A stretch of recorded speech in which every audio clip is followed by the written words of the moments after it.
Good morning. Good morning. Good to see everyone, and a pleasure to call this meeting of the Mayor and Board of Aldermen for the City of Natchez to order. I would like to ask everyone to please stand and let us join together in prayer. And sometimes we have a pastor come in or others, but actually this morning I'd like to say the prayer if I could be so allowed. And then we will follow our prayer with our pledge. Let us pray. Father, we thank you for your many graces, and we thank you that you've given us the grace to experience another day in a beautiful city that we all call home. And Father, thank you now that we can come together to make decisions for this city. I ask your blessings on every person here. And Father, as we deal with these issues, we ask that you would be in our midst, that you would govern our conversation, that you would govern our deliberation. And that, Father, we would always remember that you've called us to not only love you, but to love one another.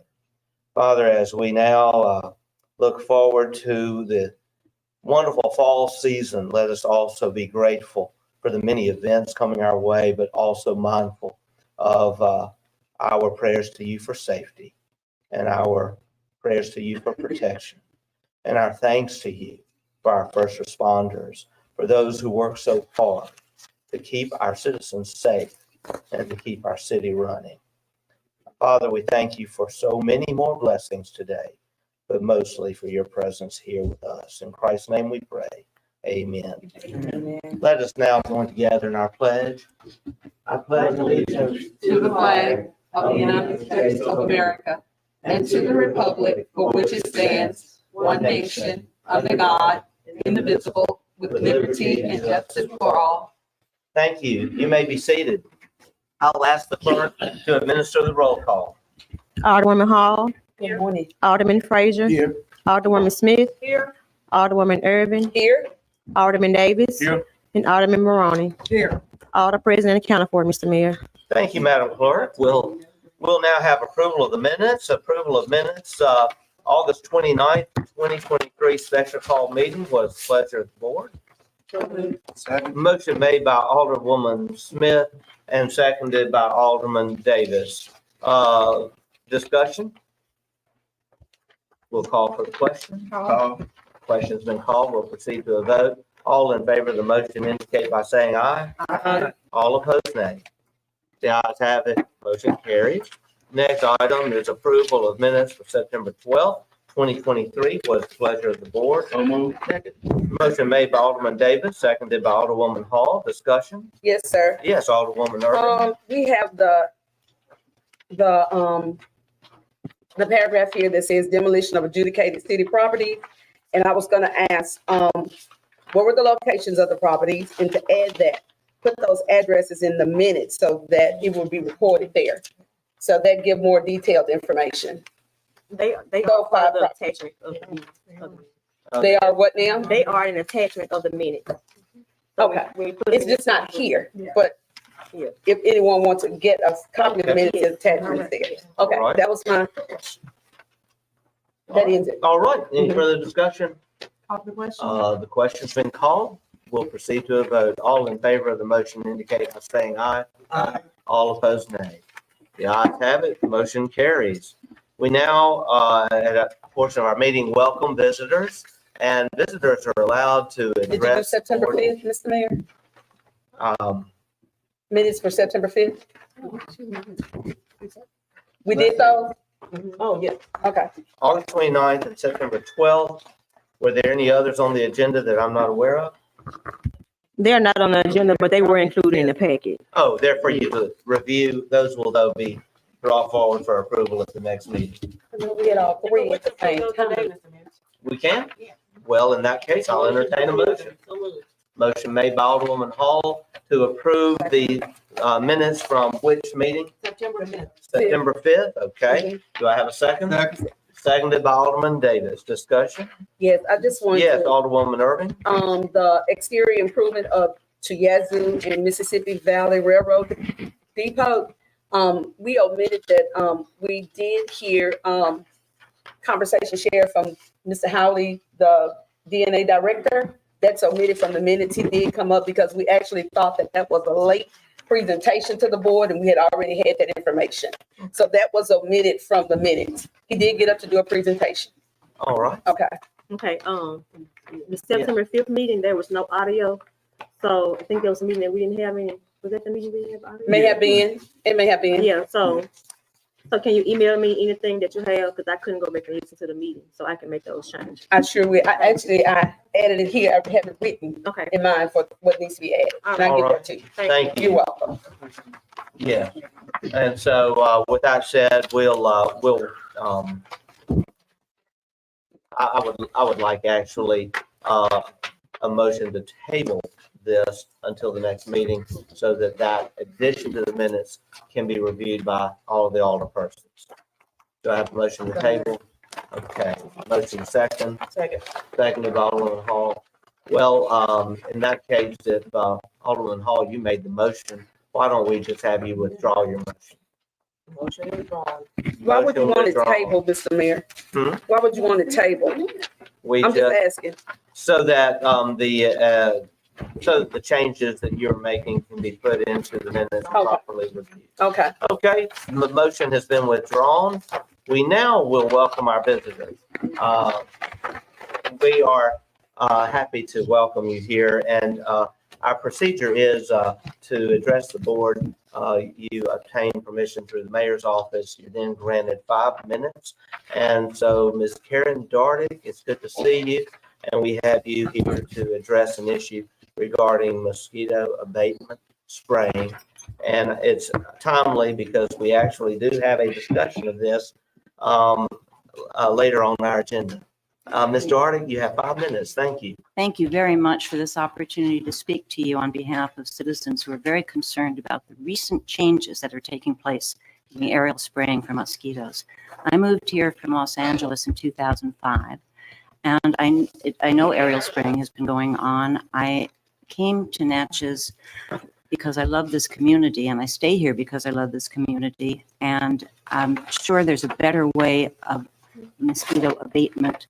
The problem has been, within the last few weeks, the spray has been so strong. There's been a very, very strong vile odor lingering. It's caused headaches, sore throat, nausea. A neighbor of mine was walking on the bluff at 7 a.m. Friday morning and got sprayed, as long as other citizens did on the bluff.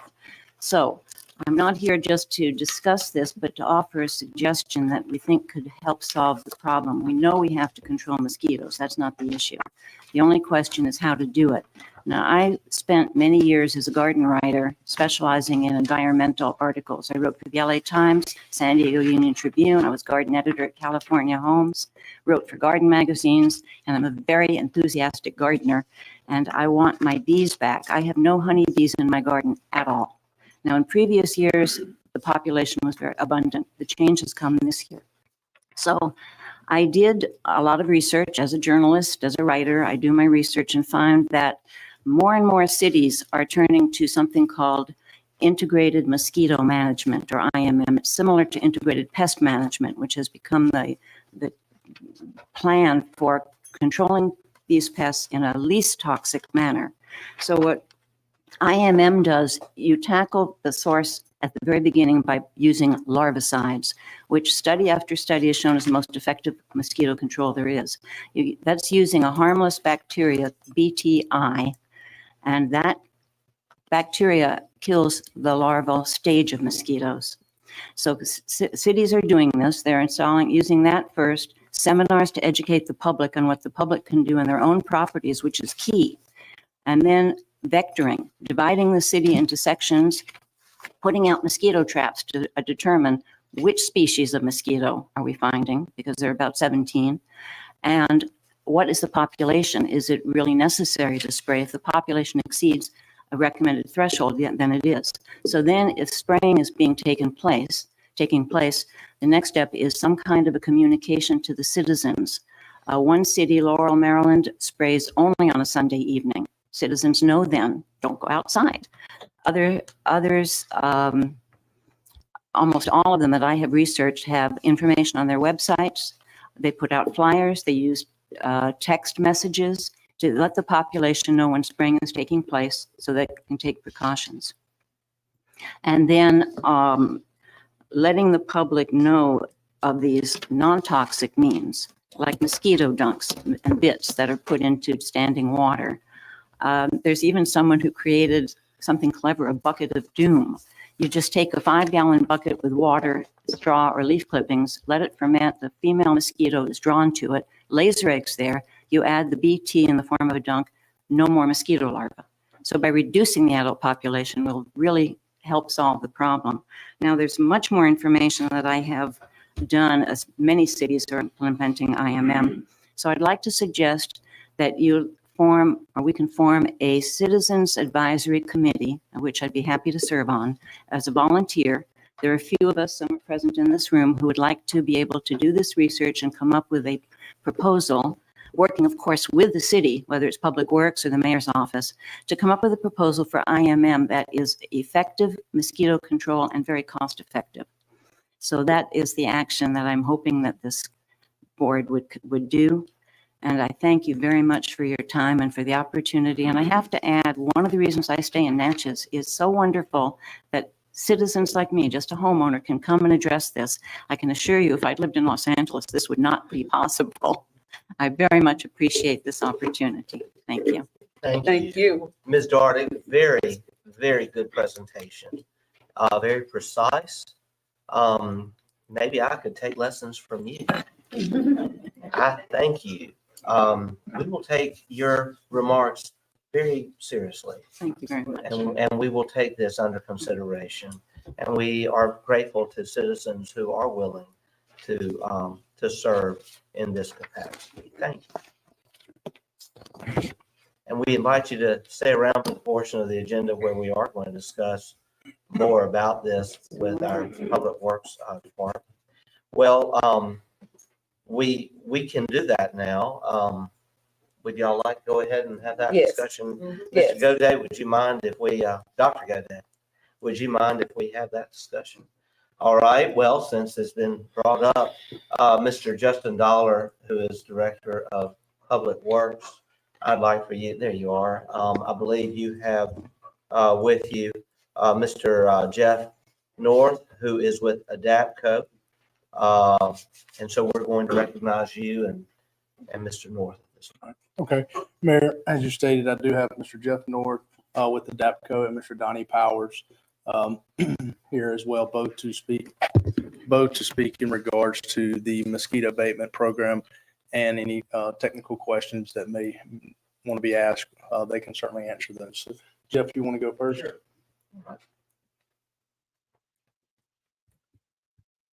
Well, good morning, everyone. Good Jeff morning. North, live in Madison, Mississippi. I appreciate Ms. Dartick's comments very much. So I'm going to give you a little background in my experience. Received my undergraduate degree in entomology at Mississippi State University in 1981, and my master's degree in integrated pest management in plant pathology, weed science, and entomology in 1983. I've worked active consulting in agricultural crops and medical entomology for 45 years now. And I write an outdoor column for the Northside Sun, Wyatt Emmerich. I'm sure many of you know him. I write an outdoor column for the flora and the fauna of Mississippi. I'm a huge outdoorsman, clean water, work with trout fisheries, and love the outdoors, love our nature, and it's passionate about me.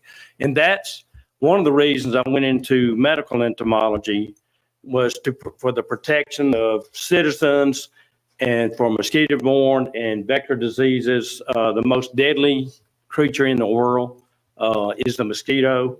And so we do everything we can to work with cities, towns, parishes in Louisiana to implement control strategies with the least environmental impact that there are.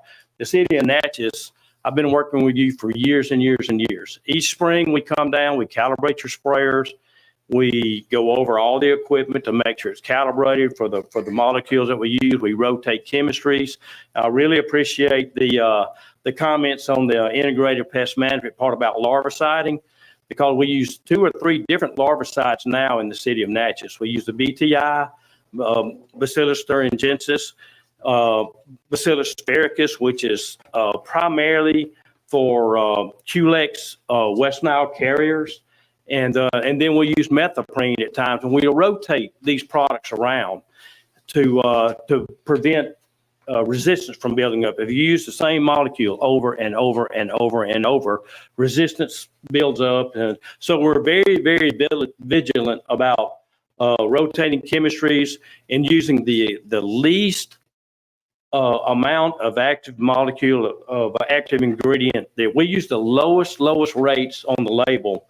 All the equipment is signed off on. I've calibrated it every year. Justin and Mr. Joe Peoples do a phenomenal job. I wish more cities had programs like this, and I wish more cities had an open forum to discuss this like this, because I find in all across the state and all across the nation, I work South Louisiana, North Louisiana also, that so many programs, they get on a wash day schedule. They'll be spraying at 3 or 4 in the afternoon or 10 o'clock in the morning when our pollinators are present, when bees are present. So we know when these applications are made, they're made timely.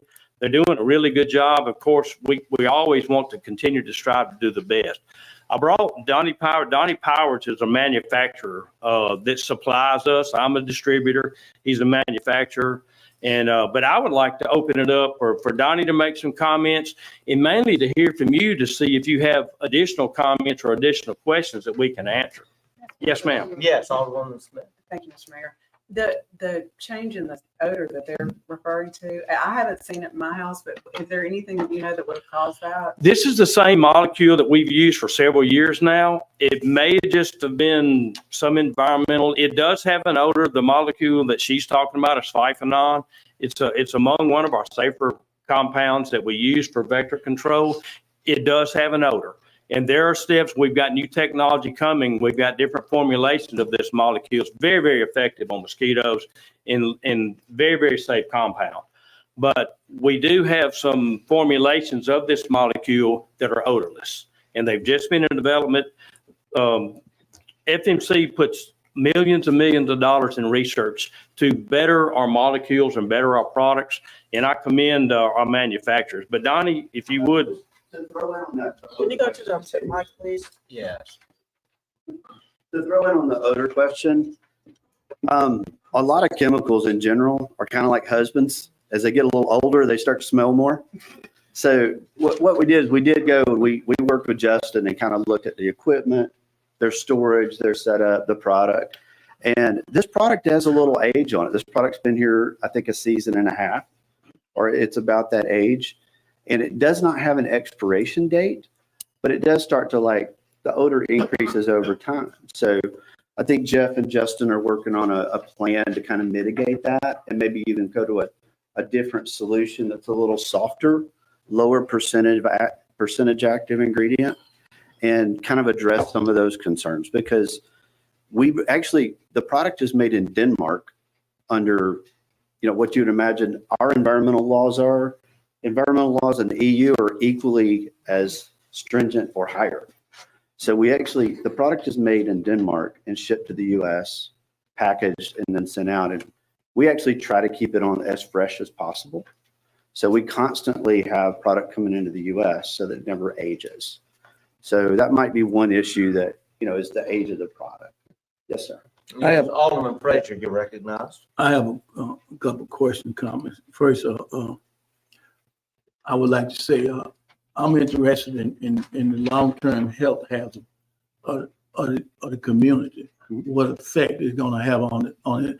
Now, on this spray and stuff, if it's affecting the human population, whereby they're getting nausea, they smell it, I'm quite sure in the long run, somebody gonna have a health problem. If you got a person who's asthmatic, or who have asthma problem, who have other health problem, and they're sniffing or smelling this, so what is the adverse effect on them? That's a perfect question, and it ties in with all the concerns, because so to start with, there's a scientific measure of toxicity. It's called an LD50.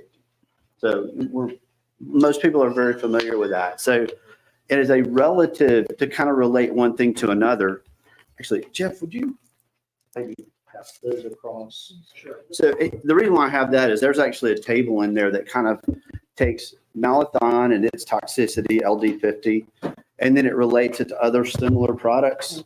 And then other things that are common like caffeine and nicotine and like, so as you'll see in there, I think it's the second or third page, there's a little table bar graph that's colored. And with, how they rate these products, the higher the number, the safer the product, the relative safety. So in doing that, malathion's slightly over 5,000 in its LD50 rating. Table salt is 3,000. So effectively, it takes less table salt to have an adverse effect on a person or a test subject than malathion does. And malathion has a very low mammalian toxicity. And so as far as being around it and that sort of thing, now the product being a little older and having a slightly stronger smell, that's trying to think of how to put it best, but when we smell things that are unpleasant, it gives us a connotation that it must be bad. So, I totally understand from that standpoint. I think they're working to mitigate that issue. Or I know they're working to mitigate that issue. But from a environmental standpoint as well, we're under constant regulatory requirements where we have to produce data that shows human health risk and that whole package, as well as, to non-targets and the environment, things along that line. And pollinators are a huge concern. So you're saying that this is environmental safe for the environment? So, yes, so that's a key point for the safety around people in the communities. And just to give a little perspective, this is a bottle of eye drops. It's exactly 2 ounces. So you think 2 ounces is not a lot of product, but the product that they put out is less than an ounce per acre. It's actually about 0.7 ounces per acre. So when they go in there atomizing this in really small droplets, really targeting, a droplet is a dose for a mosquito because it contacts it in the air. So this bottle would do almost 3 acres, 2 ounce bottle of eye drops. And just so happens that the eye drops in this bottle are about 3 times more toxic than malathion is to a person. Something that, go ahead, I'm sorry, go ahead. I'm not through. I have 2 questions. Here's my, I'm gonna ask you a question. I'm asking the gentleman behind you a question. And it might sound like I'm trying to be a little picky, but it's not. I want to ask you, you're from Madison, where you from? I'm from Thorsby, Alabama. Do you use that in Madison? Yes, sir. Y'all using Thorsby, Alabama. So y'all use that in y'all. Our small town can't afford a mosquito control program, so it's kind of on the individual, but it's used commonly around. And there's actually only 2 classes of pesticides that are used in the U.S., primarily for agriculture and mosquito control. Only 2 in mosquito control. OPs, organophosphates, which malathion or phyphonone is 1, and pyrethroids, which is common. You got it in everything from the drops you put on your dog to keep fleas off to, in actuality, when a child in school has head lice, there's 2 different active ingredients they use, permethrin, which is a pyrethroid. And if you have any educators that are familiar with how head lice goes through a school, my wife is a teacher. When it goes fast. Yes. But you have that, and then they use malathion. Pediatricians prescribe malathion as a topical treatment on a child's head to treat for head lice. And that being the 2 different classes of chemistry, that's what Jeff was talking about, having to rotate, just like antibiotics. If you don't rotate them, they're not going to work anymore. So from a health standpoint, pediatricians use it at a much higher rate on a child versus what they do per acre. So Yes, sir. Alderwoman Or did that Hall, answer your question? I would like to say to address, please be recognized. Alderwoman Hall is recognized. Thank you, Wait a Mr. minute, Mayor. Mr. Mayor. I'm sorry, Alderman Frazier, we Okay. have to allow time for I everyone. understand, to Mr. Mayor, but I have the right to ask questions. I'm not Alderwoman doing. Hall, and then we can come Well, back to you. no, Mr. Mayor, Mr. Mayor, please don't start. Alderman Frazier, I'll allow just a No, little Mr. more. Mayor, I and then am, we're going to- Mr. Mayor, Alderman Frazier, your Mr. Mayor, question. I'm still asking questions. I don't want. I want all of our I'm alderpersons not to trying have to an get, I'm opportunity. gonna go, we have time. This is a discussion. Come It's on, a discussion. we're We waiting. have to ask the right to ask Your questions. question. But But don't cut me generally, off. we've always Don't allowed cut me everyone an off. opportunity. Sir, I Alderman yield the Frazier. floor to, I yield the floor to her. Don't cut me off. Okay, Alderwoman Hall, you're recognized. Thank you, Mr. Mayor. Yes, we've had some concerns about the indiscriminate spraying in the parks, Okay. especially around 5:30 in the afternoon when we have kids in our parks. Okay. So, Yeah, the application should be made at, the dawn and dusk. If the trucks are running, and Justin would know, if the trucks are running at 3 or 4 o'clock in the afternoon, that is not the proper time to apply this. It's, at dawn and dusk when mosquitoes are active and the other non-target insects, butterflies, dragonflies, honeybees are not active. They're not, the pollinators are diurnal. The mosquitoes are nocturnal insects. So that's one of the beauties about applying these insecticides or these mosquito control products at night, because the bees are in the hives, the other non-targets are in refuge. And by the time the next morning comes along, these compounds have been broken down, the half-life, and they're not toxic. They're not heavy residuals that sit on our flowers. And I'm an avid tomato grower. And I grow 60 or 70 different heirloom varieties. And these molecules are broken down by the next morning, if even they happen to come in contact. The truck only sprays a 300-foot effective swath. These are not wide-scale, thousands and thousands and thousands of acres. These are up and down our quaint streets and our villages to drift in between the houses during when the mosquitoes are active, and the next morning it's gone. And you all know about EPA.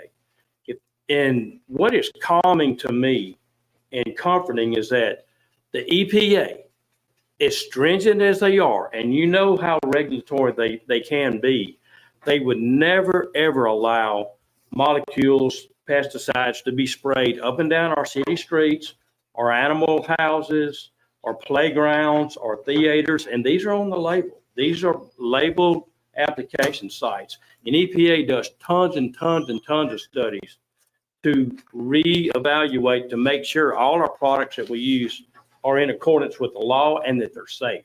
So I feel very, very comfortable. We use it in our own homes. I mean, think about the days when we used Dursban and chlorpyrifos in our home for roaches and all that.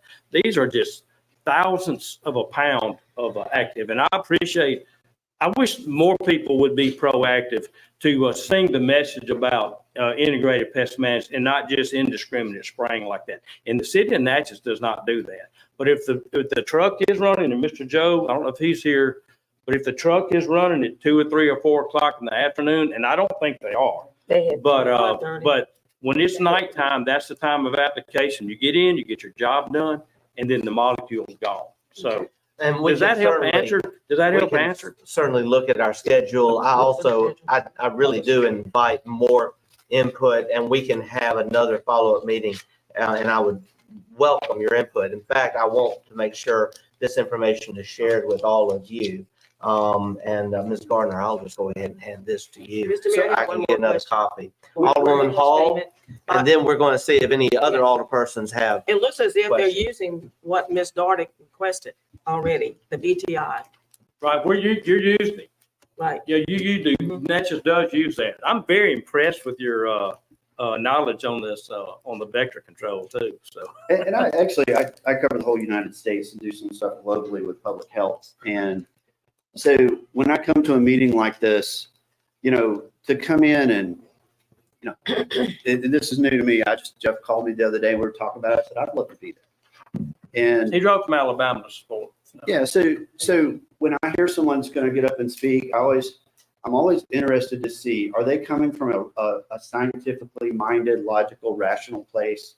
Or is it something that they're just have strong emotions about? And I think today what you heard is somebody who has very scientifically based, good objectives. Yes. And integrated mosquito management or pest management is the way we should be doing this. And I fully support that and would be glad to support anything that, the city or a committee would do with additional information or, this is an old handout from about 10 years ago. What are they spraying in my neighborhood? And it has some information in there and some of it actually needs to be updated. But, so when mosquito products are applied, when we put out a larvicide, we want it to do its Can you job. speak into the mic, sir? I'm sorry. We want it to go out and do its job and then break down into inert material that doesn't have a residual impact on the environment. And those are a lot of the same reasons why when Justin is selecting products, he wants it to do the job, be economical, be safe for his people, himself, the public, and to not have any negative impact in the environment. And so What I'd like to do we have any other questions? I have comments. Yes, Mr. Mayor. Alderwoman Irving. I just want to say thank you, Ms. Darick, for bringing this to my attention. I see Mr. Sprader and Mrs. Sprader, you're here with those same concerns as well. Thank you for sharing the information. But I do want to address that at some point, we were spraying a little bit earlier than dawn because I would actually see the truck about 3:30, 4 o'clock leaving out. So that may have been a concern. And then we're thinking about our pollinators, okay, with that. So, and Mr. Dahl, if I'm wrong, please correct me. And because I've seen it earlier than dusk. Until what time? Okay, 5:30. Okay. So, and I do apologize if I'm not, but it just seemed like it was a lot earlier because daylight savings time is there and you had longer time. Now it's getting darker early. So now I'm hearing and I'm observing that it is about that time frame because it's getting darker earlier now. But thank you for the information. This is much needed. It should often come to the community members as well. The discussion that we're having now, that's something that should always be brought to the public. Oh, it's great. And you're very fortunate, the city of Natchez, because Justin is a licensed applicator also, and you don't find that very often. It's not a legal requirement, but it sure doesn't hurt. The training he's been through, y'all are very, very fortunate to have someone that's been proactive enough to take the exams and go through training. Right. And it's not just, insecticide, it's herbicides, roadside ditches. So, and I'm not saying that just because he's here. Oh, no, I work closely with him, so I do Because understand that's that. a noble gesture indeed to have that. If I could, I just want to say this, Yes, Mr. Mayor. I do work closely with him. He has spoken of the training and then for him to train the other employees that's handling it as well. They go through a training of some kind. So that's important because it's overall keeping everyone safe. Yes, ma'am. Everyone safe. if I could, I want to just say this. We have other items on our agenda today, and with all due respect, we do have to move forward with the meeting. But I thank everyone for being here. We will follow up. And I have your number, Ms. Dardick. We'll follow up. We'd be very interested that you would take in the material that's been shared today, have your comments. Also, I want to say that Justin Dollar has gone above and beyond to work with us and to answer a lot of questions for me, even suspending some of the spraying just the last few days until we could have this meeting today. He also is proactively, I know, looking at some other methods. But one of the things that I am grateful to see is that the chemical you're using is, according to this information, how do you say it again? Malathion is the active ingredient. Malathion. Yes. I'm not an expert and I don't pretend to be, but according to what you've presented here, it is a very, healthy substance. We will look more into this and then we'll continue on. Always understanding is the safety of our community that is always first and foremost. Could I add one other tidbit that kind of goes along with Alderman Irving's comment there? So as far as like time of day and targeting when mosquitoes are most active is really important to also try to avoid impacting pollinators. Mm-hmm. And we recently went through about a 5-year period where there was a lawsuit between Fish and Game, U.S. Fish and Game, and EPA about regulating some things regarding special endangered species. Mm-hmm. And so far, EPA had to come up with a protocol for mosquito control to work around endangered species areas. Those are called PULAs, pesticide use limitation areas. I don't know if there's any relative to this area. I can check. But malathion or phyphenon is the only product currently that's passed that protocol, has a known plan, and has some mitigation plans to avoid impacting non-targets or endangered species. So, but in doing that, we've always recommended the right time of day to spray as best management practices, but we're formalizing some of it on the label due to this EPA program. Thank you so much. Just wanted to add that. And I was just gonna say, Mr. Mayor, for the sake of the public, because I received numerous of calls and emails. Yeah. And you just informed them. I think speaking directly to them will give them that sense of Yes. feeling safe, that this is safe, because when I hear the word asthma and it's happening more and more Yes. over and over again. So that is what just making a suggestion, Yes. because we'll still get these calls. You're speaking now, speak directly to them at this point to ensure the safety of the mosquito spray that's being sprayed right. daily. Like I said, safety of our community is first and foremost. But I must remind people that West Nile has not gone away. Right. And in fact, we had Governor Haley Barbour on our schedule to be here 2 months ago to speak to a meeting of the Southwest Mississippi Mayors Association. And he had to cancel it last minute due to some very bad health effects he was having from a case of West Nile. And so we do have elderly individuals and individuals who have compromised immune systems who are, candidates, sadly, for West Nile if mosquito populations are allowed to be out of control. So I'm very glad to know we are all discussing here a proactive plan to continue effective mosquito control. And we do, I think, need to talk more about engagement with the public and, as you said, Ms. Darty, making sure individuals are using preventive procedures around their own homes. Well, thank you very much, gentlemen. Appreciate the service you provide. Thank you for the opportunity. And anytime you have a question or we can be of service at any time, please reach out to us. I'm down here all the time working. Thank you. Thank Okay. you. Yes, thank you for your time. Mr. Dollar, we invite you to come up if you had anything further you wanted to add, but I know you're also here because we're about to purchase some new equipment. I don't have anything else in regard to mosquito spray, but again, as he stated, we'll be happy to answer any questions that may come up.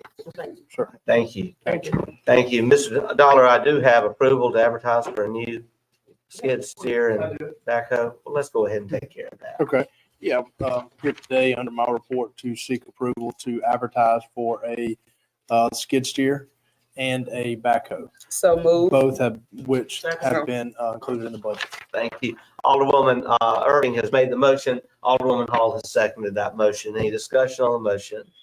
We'll call for the question. Question's been called. We'll proceed to a vote. All in favor of the motion indicate by saying aye. Aye. All opposed, nay. The ayes have it. Motion carries. Thank you. Mr. Also, Mr. Dollar, it was great to see the new dump truck this morning. Absolutely. Yes. Alderwoman Irving, I'm sorry. And I was just gonna say, Mr. Mayor, before we leave, could we just mention that we have purchased our new dump truck? It was out front, Yes. in front of City Hall. If it's still there, if any other members No, after the meeting. it's at our yard. Okay, great. Well, we got it, Mr. Dollar. We did. We got it. All shiny and Several years, but we Yes. did. all Yeah. shiny and We clean. got it. So we certainly appreciate it. If it wasn't for you all, it wouldn't have been possible. Absolutely. Absolutely. Thank you. So it makes our job a little more A easier. little easier. Yes. Absolutely. Thank you. Thank you. Thank you for all that you do, Mr. Dollar. We are now going to go back though to city business and actually visitors because we have Dr. Goday who's very patient and Dr. Goday, when you were a dentist in our community, I bet you were very successful because it takes a lot of patience to be a successful dentist, I've been told. That's the joke of the day. There you go. So, Dr. Goday, thank you. You have 5 minutes to address your concern, which has to do with high-speed police pursuits. All right, I'm Ed Goday, private citizen. And the reason I'm here today, there was an incident that occurred in downtown Natchez about 3 weeks ago. I had gone to the coffee shop, Natchez Coffee Company, and everything was quiet, and it's about 9 o'clock in the morning. And then we heard sirens coming down the street, except They were coming in the wrong direction. They were coming down Franklin Street, headed west, which is going against the traffic. So this only took about a minute and a half. 3 cars, all driving about 65 miles an hour with sirens going.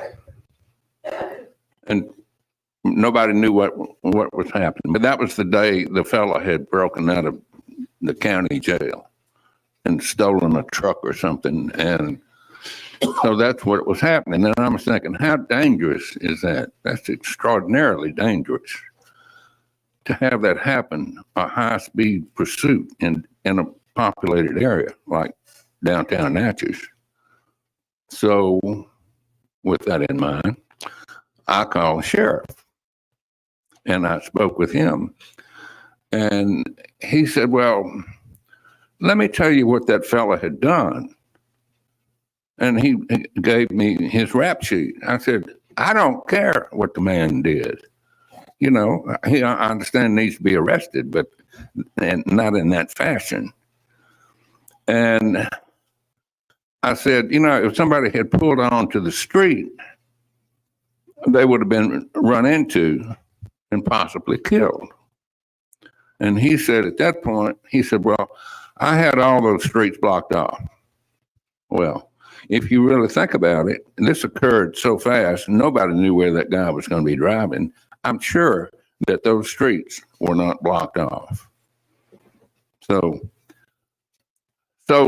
let's say a policeman had run into a car and killed a loved one of yours.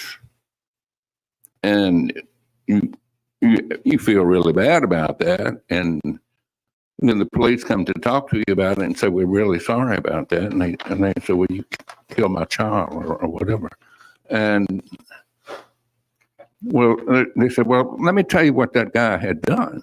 And they read her the rap sheet. Are they supposed to say, oh, well, that's okay? Well, we didn't know that, but it's okay. Well, it's not okay. And it's criminal to have a chase scene in downtown Natchez. And I said that, I think I said that to the sheriff. I think I did. I told the sheriff, I said, you have radios in your car. The guy that stole the truck and is taken off, he doesn't have a radio. So he doesn't know what y'all are up to. And all you have to do is call ahead to somebody else and send them out to keep track of the culprit. Yeah. Now, with that in mind, I don't know if everybody knows Kenneth Stokes up in Jackson area. Have y'all heard of him? Yes, sir.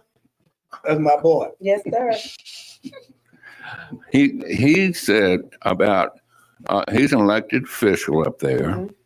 And he was getting tired of Jackson police having chase scenes out in his part of the city. And he told the public, start throwing stuff at the cops. That's how bad that situation got. Now, let me tell you what, I'm almost through. This is a copy of the newspaper, Natchez newspaper, Friday paper. And it says a legislative task force examining police pursuits in Louisiana. Now, what had happened, a fella was being chased by a police officer named Cothran. Cothran or Sanders, one of the two, it doesn't say, ran into a car of teenagers, killed 2 of them, and injured a third. At this point, Cothran, the police officer, resigned in January and faces 6 charges at trial. So they were charging the police officer. Am I through? 5 minutes, I'm being reminded here, but if you would sum up, and we're taking this very seriously. You know, I don't know what the solution to this is, but it's criminal to do something like that, especially if you have radios. Yes. It makes good sense. and they could have picked him up on the other side of town, you know? Mayor, Okay. Alderman Fraser? Mayor, Dr. Gold, I'm listening at you, but I want to ask you a question. Are you saying is the sheriff or the police, which one was doing the chase? Which ones were unsafe? Which one was doing the chase? I'm not What understanding. I'm saying, who was coming down the wrong way? All three of them. It appeared to me like, well, it happened so quick, it was hard to tell. But it was two police cars, federal, sheriff's vehicles chasing somebody. Okay, it was two. Let me say this to you and not trying to be nasty. Each department, we have a policy and procedures in chasing. And the sheriff department have their policy and the city police have their policy in chasing criminals and stuff. But as you say, I understand what you're saying. In the morning time, it could have been somebody walking to the coffee shop and got killed. But this is, to be honest, and what they did, this is what they call policing in the best way that you can do it in order to apprehend these criminals. And you said something that he could have went over there, and they could have ran out and killed somebody. Also, the suspect could have got away and killed people downtown. We had to look at that. So I think what they did, and like say, what they did, it was appropriate at that time to do what they had to do, because both agencies was acting in concert with each other. It just wasn't the police. It just wasn't the sheriff. Am I correct, Chief? Chief. You are. We was doing what appropriate. I'm quite sure that these officers, the sheriff department and the police department, had in the best interest of the citizens and themselves, because they had to look out for themselves too. So it's a situation like you just say. You don't know what the solution is. It's a solution that we all gonna have to work together and come up with something. Thank you. Yeah, but somebody's gonna get killed, see? Somebody's gonna have an accident and somebody's gonna get killed. And what you're saying is not helping the situation. It's not, but it's happening all over. Well, to have radios in their cars, We have radio. communicate. Yes, sir. We do have radio as a form of communication. Well, like I say, everybody's communicating. They're trying to do their best. Let me say this. Police work now is stressful on the officers and stressful on the community. And these officers now, the situation that they're in now is they just under a lot of stress. The public is putting them on a lot of stress to do the best that they can. Absolutely. And they're trying to do the best they can. And like I say, it's a situation that Doing the best they can is not doing what they did. Alderwoman Hall, you're recognized. Mr. Godet, or Dr. Godet, thank you for bringing this concern to the board. And I'm not going to minimize your concerns. You know, those are dangerous situations. So I want to thank you for coming and sharing. Well, if nothing else, I think Adams County. Dr. Godet, I want to say, I thank you for coming to us. And I do remember when this incident took place. And we immediately had conversations. Wasn't in the paper. And and at that time, I was very concerned about some things that were reported to me. I do know that these are difficult situations. I do know that our police, our sheriff, deputies, they do so much, putting themselves in danger for the rest of us. But I also know that they are human. And I also know that the ultimate safety of our community at large has to always be our number one priority. And I would encourage you to, if you'd like to have more conversations, since we're up against the time, I'd be happy to talk to you privately and invite some conversation also with our police chief. I don't know if you've had any conversations with Chief Green about this incident. I know she and I have. And I know there were some situations going on there, but at the same time, my goodness, the idea of anyone going at a high rate of speed in the wrong direction during hours when people are out and about, that's a scary thing. Mhm. And we certainly would not. I just want to see- think they need to change the policy. And we'll, and we can certainly have, those conversations further and look at those policies. Of course, we can't do all that right now, but I thank you for coming today. Thank you very much. Alderman Davis. Enjoyed it. Well, I think if somebody have a problem, they should go see the chief or Yeah. the sheriff first before they come up. Maybe they can solve it before they get to us, That's a good point. That is a good point. instead of jumping them. Yes. Am I through? Dr. Goday, thank you very much. Okay. Thank you. Thank you, everyone, for being here. We will continue now, city business. We have Russ Bryan with us of Neil Schaefer. They've been working on the Hiram Revels Plaza Engineering and Landscape Design Project. And we're glad to see Norma West here, has been working behind the scenes so much, and also Mickey Howley. And thank you on behalf of DNA for being here. Mr. Bryan? Thank you, Mayor. Thank you, Board. A little bit of background.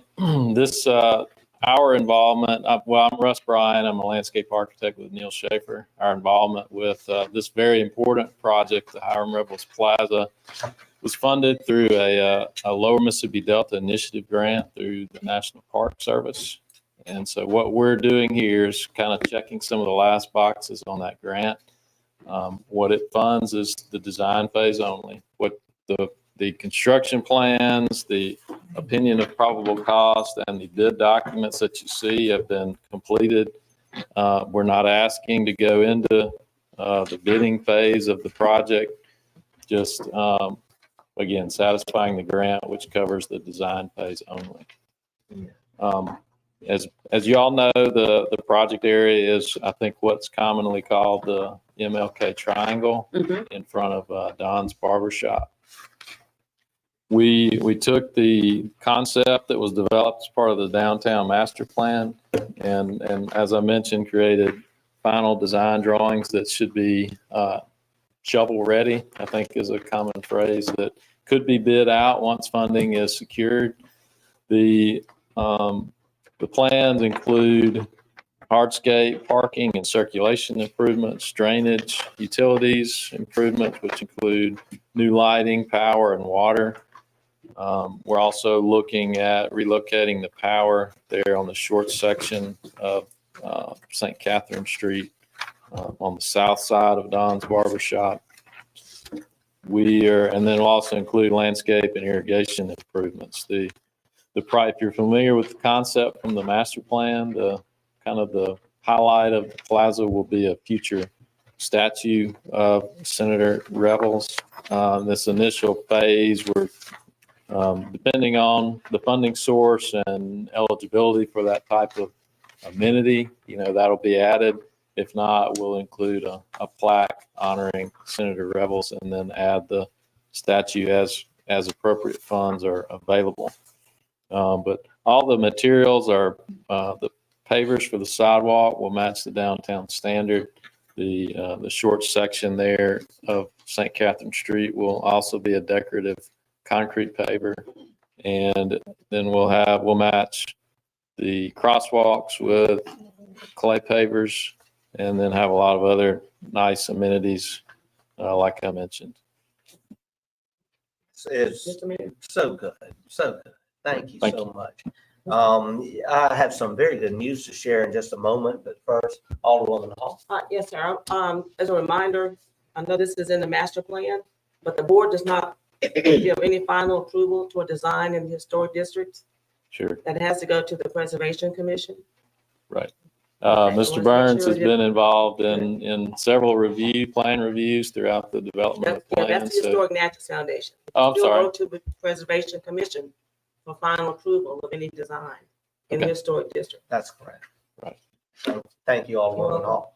And Alderwoman Hall, chairs our ordinance committee and understands that process and can help. And Frankie, of course, Legault is our city planner and can help in that regard. This is the good news that I have to share. And I actually got confirmation of this just last week. And it was discussed yesterday briefly at our legislative meeting that we had with our lobbyist. But in March, we began the process requesting an earmark through Congressman Thompson's office for a Forks of Freedom Park. The Forks of Freedom Park consisting of the elements, this area all the way even to include our bluff, to give tribute to those who have served our country, to include Hiram rebels and to include officers and servicemen who served in the U.S. colored troops. That $1 million earmark, and we're very grateful to Congressman Benny Thompson for his help and leadership in this. That $1 million earmark then went through the Appropriations Committee. And in June, we met with Congressman Michael Guest, who is on the Appropriations Committee. And so a bipartisan effort resulted in that earmark clearing the process in the House of Representatives and making it into the THUD bill, THUD, which basically is a transportation, housing, and urban development bill. And so that is now pending Senate approval. Just last week, we were able to communicate with Senator Cindy Hyde-Smith's office, and Senator Smith has committed to now helping that to secure approval on the Senate side. And also, we are waiting on word from Senator Wicker's office any day now that they are securing all they can to approve it. If everything goes well, and that's an if, nothing's ever guaranteed until everything is finally approved by the House and Senate, concurred on, and then signed by the president. But if all of that goes through, then we will have funds to take care of lighting infrastructure, very much, a large, vast majority of this plan, to include also some of the important infrastructure items that are important to the site prep work and design of the monument site for the U.S. colored troops on the north end of the bluff. So I think that's very good news. It also indicates the bipartisan team that works on behalf of Natchez, and we're grateful for each and every one. We will know more toward the fall. Other votes are to come, and we may not know until the end of November, but let's be hopeful that will make this very much then within reach and within reality. Do we have further discussion? Is any action required of this? I don't think the board can take any action on this. It can just be said that we stand with you in great support pending approval of the city's preservation commission. Great. Thank you. Thank you. Thank you Thank you very for the presentation. Great And job. we thank DNA, we thank Friends of the Riverfront, and we thank Chesney Doyle, and we thank Norma West, Pastor Mitchell, and of course, Mickey Howley and the board. We're really excited to see this moving forward. Thank you, Mayor. Thank you, Thank you. Board. We look forward to continuing to help move this project forward. Thank you very much. Thank you. Thank you so much. And Mr. Brown, thank you also for working with the city on a revised application for the Forest of Freedom project, a new raise grant application that's underway. We have more good news to share in the next 12 months or so. Thank you. Thank you. Thank you Look very forward much. to it. Thank you so much. Next item, Mr. Ryan Porter, Director of Parks and Recreation. You're recognized.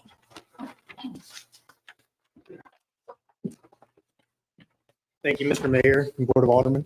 I just wanted to give you a brief update on events upcoming this fall.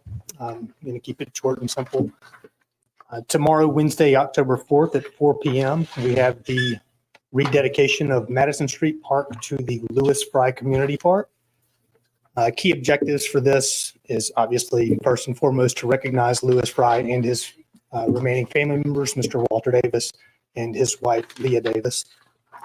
We're also going to use this opportunity to kickstart our Parades of the Parks program or campaign, where every 2 weeks we'll visit a different park, have a little media awareness, and try to get local volunteers involved in their particular neighborhood park. And that will be obviously promoting our Friends of the Parks volunteer initiative. And I'll have more information on that after I meet with the rec chairs and rec committee tomorrow. Also, Saturday, October 28th, from 9 to 11 a.m., there is a free beginners tennis camp for grades 6 through 8 at North Natchez Tennis Court. We've worked really hard to get the tennis courts where they need to be for this particular program. And we know there's still a lot of work that needs to be done, and that will be in phase 2 of our parks rehabilitation. This event is hosted by Ms. Lavada Hill and Mr. Vincent Ross, who have both shared an extreme amount of excitement for North Natchez Park. On October 31st, 5:30 to 7:30 p.m., we will have our, I don't know how many annual, I would like to add that in, third annual trunk or treat with the Grinch. Kind of threw me off, but I think it's a pretty clever idea and concept. We do have vendor applications available online at natchezrecdesk.com. That's or citynatchezrecdesk.com. Simple Google search will get you there. Natchez Rec Desk. You can find all of our programs and facilities right there. That's going to be at the north end of the bluff on Broadway Street. Also, we're really excited about this as well. Both NICA, I'm not sure what the acronym stands for, National Interscholastic Cycling Association, and Coach Brittany Gamberry are spearheading in collaboration with Natchez Bicycle Club and several others to bring a Try It Out Miss Lou mountain biking experience to Duncan Park, utilizing our trail system there. So I think that's an excellent way to get some momentum moving forward with that program. And last but certainly not least, Saturday, November 11th, we are hosting in collaboration with Natchez Disc Golf, the Auburn Classic Disc Golf Tournament. It is an EDGE fundraiser. EDGE stands for the Educational Disc Golf Experience. It comes complete with travel baskets and a full course package, a classroom linked lesson plan curriculum to where we can actually take the sport of disc golf and reinforce what the kids at different age levels are learning in the classroom, whether it be physics or averaging their scores or healthy natural habits or healthy eating. We can all tie all that in together. So we're super, super excited about that. Hopefully we can raise the $5,995 for the program, and hopefully have a 6 to 9 hole course established at North Natchez Park for our community to enjoy. Any questions about that? No. Alderman. Okay, thank you. I just want to say these are great events. Thank you for putting all this together. I think it's great. You and whoever, Right. the committee. It's not me. There's a lot of community support here, and that's what we need. And that's what we want. We do want that. So it's great to see these things happening. But I did have a question about the North Natchez Park. I had gone out. Had the benches, they look great, they're new. Had they been sealed or? They are not sealed currently. I don't want to give anyone any ideas in the public. We're looking at the most effective way to secure the benches without necessarily having to bore into the concrete, because we don't want that to cause any problems moving forward with the actual playing surface. Okay. All right. That was what I had. And again, like I said, thank you for all of. You got it. Thank you so much. Thank you. I will say we have so many cameras now all over North Natchez that we're so grateful for the added security and so grateful to see our parks being used. Thank you. Thank you. The next item, James Johnston, Community Development, you're recognized. Good afternoon. You have a draft packet, a draft report that's given to you in your packet the other day. I do have some additions at the end of my report. Add to that. Construction engineering and inspection services for the Commerce Street ADA and aesthetic improvements. That's from the city's DOT Transportation Alternative Program. Staff is requesting a motion to select A&M Engineering LLC to provide construction engineering and inspection services via MDOT's established small purchase procedures as outlined in the LPA Consulting Operating procedures for professional services, section 2.2.1. So moved. Motion made by Alderwoman Hall, seconded by Alderwoman Smith. Discussion? We will call for the question. We'll proceed to a vote. All in favor of the motion indicate by saying aye. All opposed, nay. I did have a question because it's running through my I'm head. sorry, the question had been called and we're voting. But I will entertain a quick question. You And I know, just want just to ask when about we the- call the question, if you have a question, make sure you get in right as that call takes place. Alderwoman, before we proceed to a vote. Okay. Alderwoman Irving, your question very quickly. I just want to ask, this is what we had received the grant on early. That was my question. Thank you. Uh-huh. We'll Just wanted to return be to our vote. All in favor of the motion indicate by saying aye. Aye. All opposed, nay. The ayes have it. Motion carries. Thank you. Next item, Mr. Johnson. Duncan Park Golf Pro Shop renovation phase 1 funded by the city's 2021 REC bond issue and 2022 capital improvement bond issue. Bids for the renovation of the golf pro shop were received in the clerk's office until 2:00 p.m. on Tuesday, the 26th of September. A summary of the bids was presented at the last board meeting. Due to the bids being more than 10% of the funds allocated for construction and contingencies, staff is requesting a motion that the bids be rejected. So moved.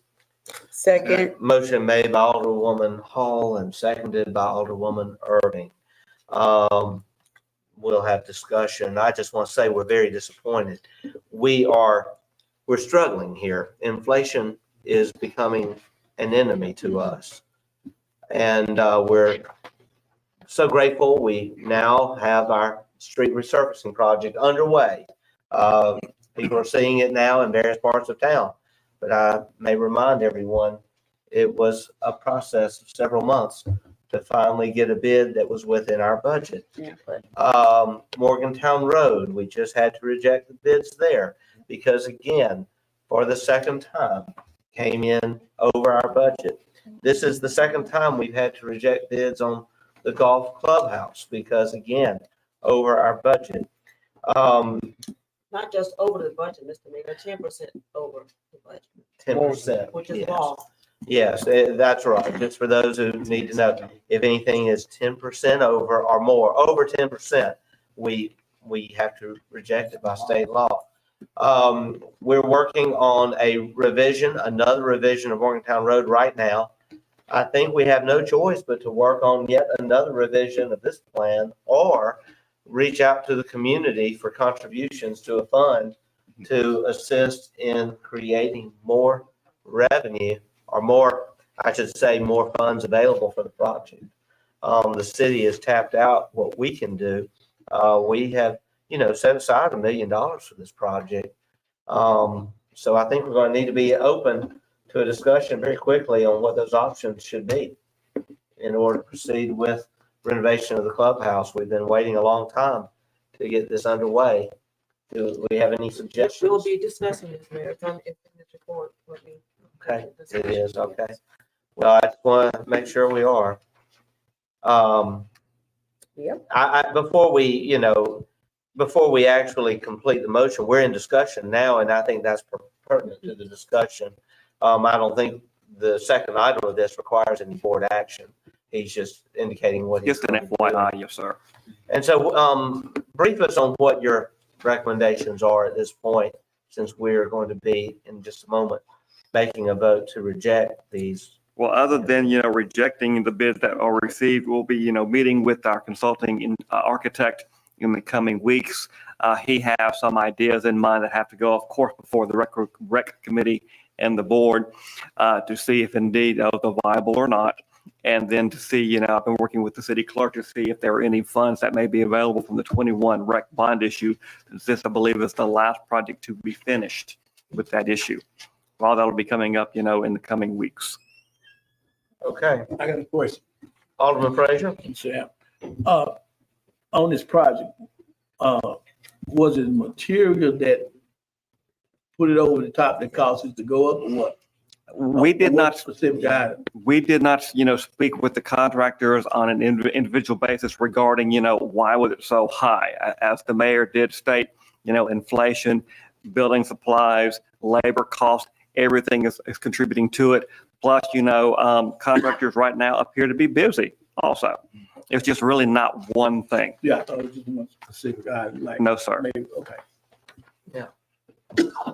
All right, Alderwoman Smith. That's my only suggestion, and then we'll talk with the architects, but possibly a 1, 2, and 3 basis. May have to. And again, this past bidding did have a base bid and 5 ad alternates. So everything is really going on the table when we do sit down and meet. And that's why I did include that in my report, because again, this was the second time bidding the project.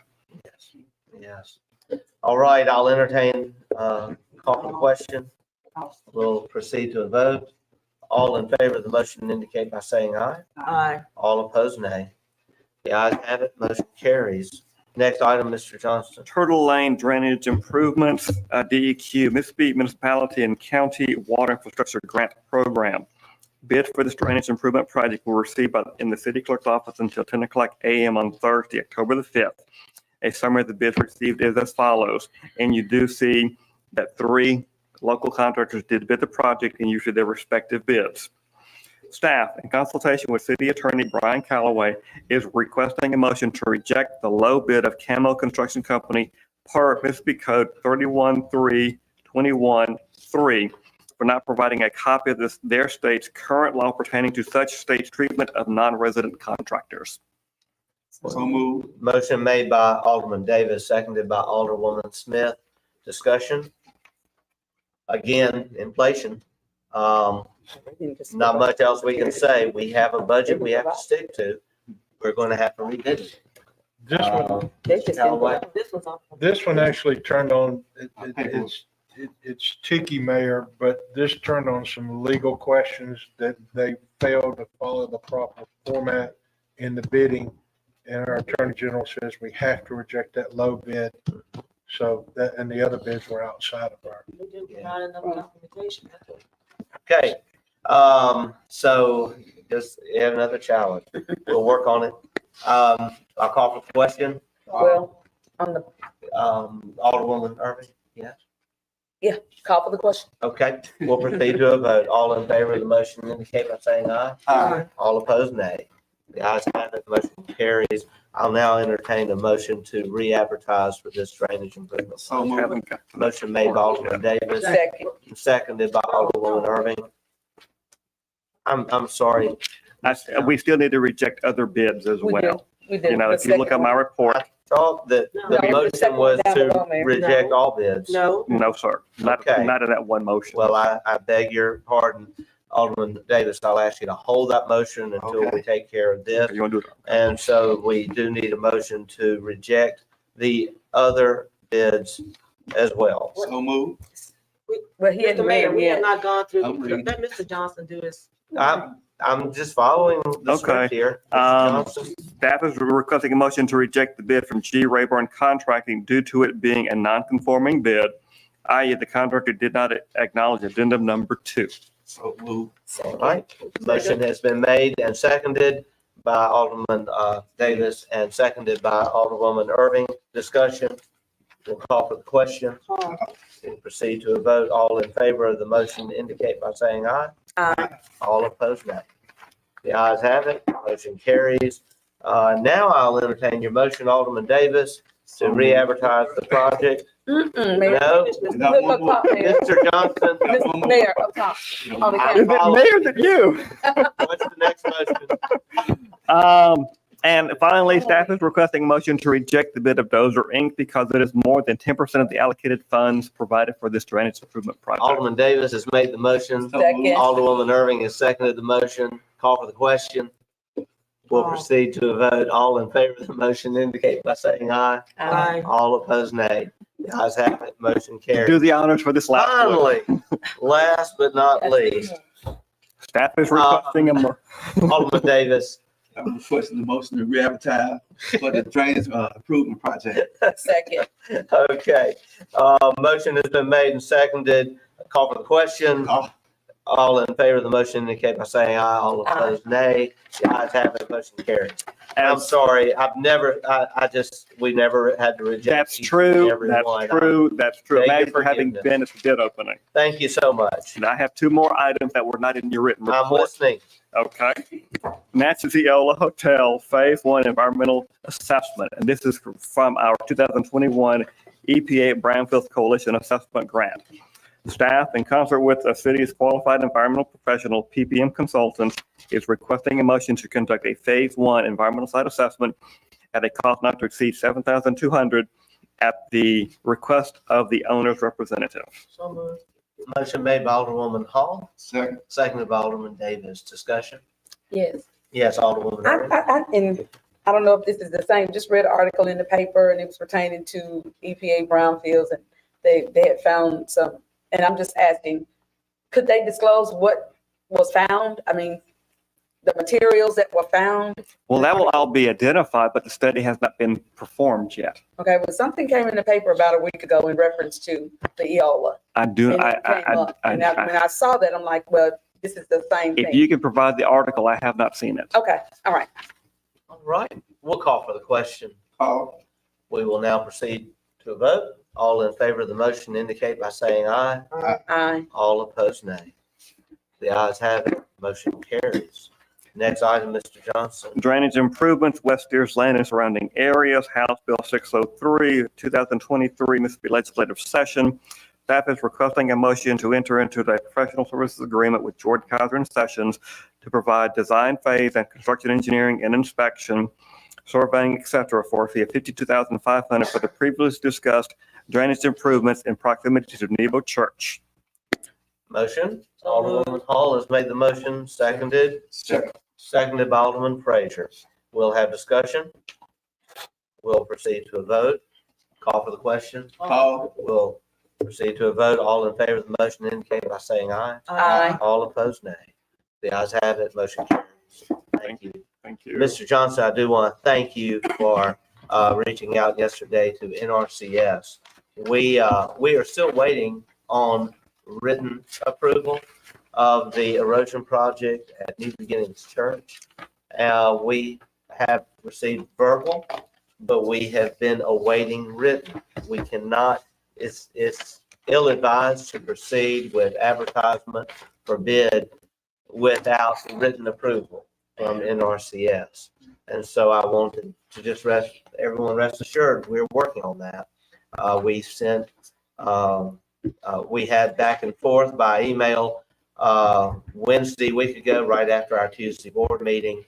And then we reinitiated the conversation yesterday after not hearing anything. We'll continue to keep you posted. I have a question. Yes, Alderwoman If you Irving. don't receive a written response, then what, Mayor? Well, we have to have a written response Okay, in order to proceed with the project. okay, so it Yeah. prolongs it. Is there Yes. other alternatives? And I guess that's the next question. It has received verbal. We got that word literally 2 weeks ago.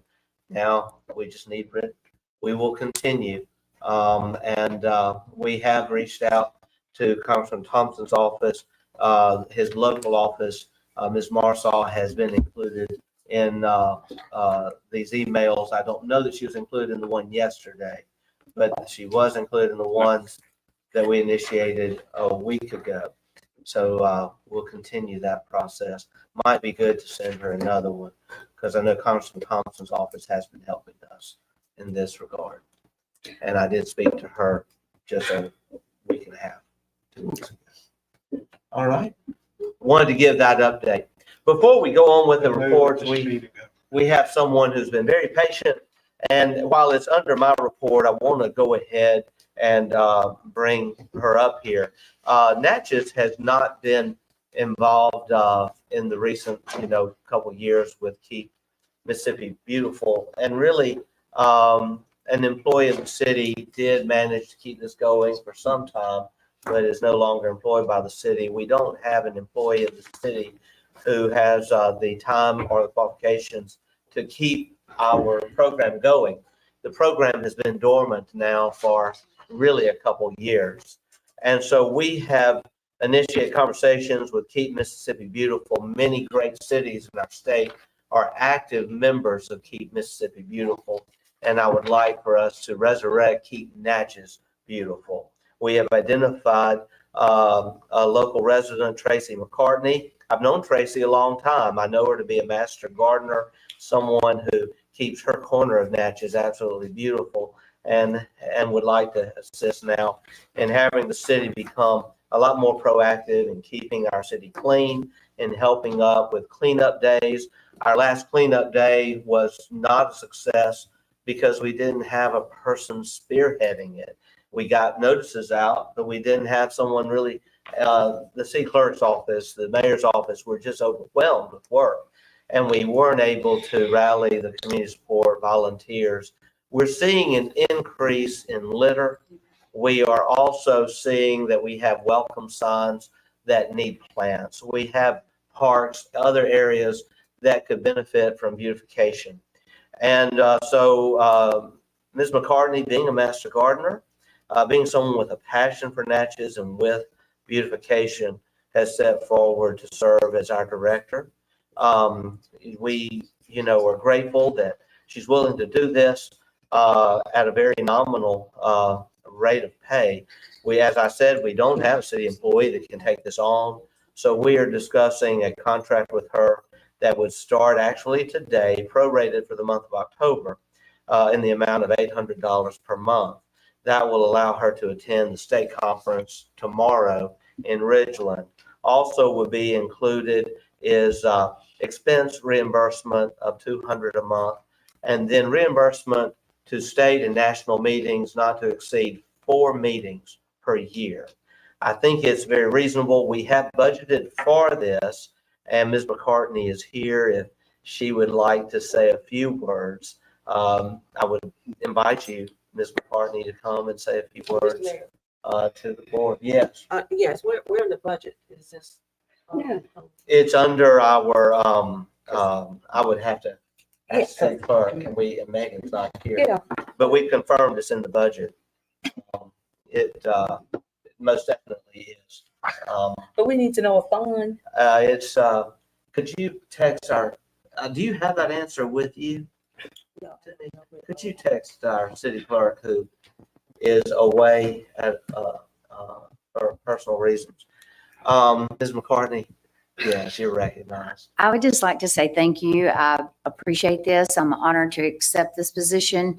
I have been a gardener for many, many years. I'm a master gardener. I received my diploma from LSUA. I want to help do my part. I want to help with the 3 major categories that this will cover is beautification, litter control, and recycling, all of which I have some experience in, and I just am happy to work to do my part to keep Natchez beautiful. Thank you so much. Thank you. Thank you. I didn't anticipate that we wouldn't have the answer to that question. I know Denise has, but I stepped out.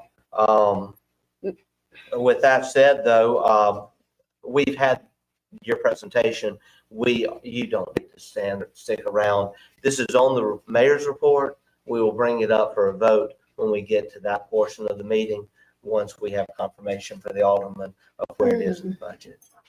Do we have any questions to ask Ms. McCartney? No, I have some questions about the position. Yes, yes. What questions do you have, Alderwoman Irving? It's always been a volunteer position, Mr. Mayor. We've had Keep America Beautiful before I even came on board in 2016, and it's been a volunteer position. When I saw that on the agenda yesterday, I'm like, this is so exciting. But I just wanted to go back because Mr. Monroe Sago, he's been one of the persons in the community who's been very instrumental with always being on board. I mean, I would see them come up and down St. Catherine Street years ago, cleaning up, and I know he was very instrumental.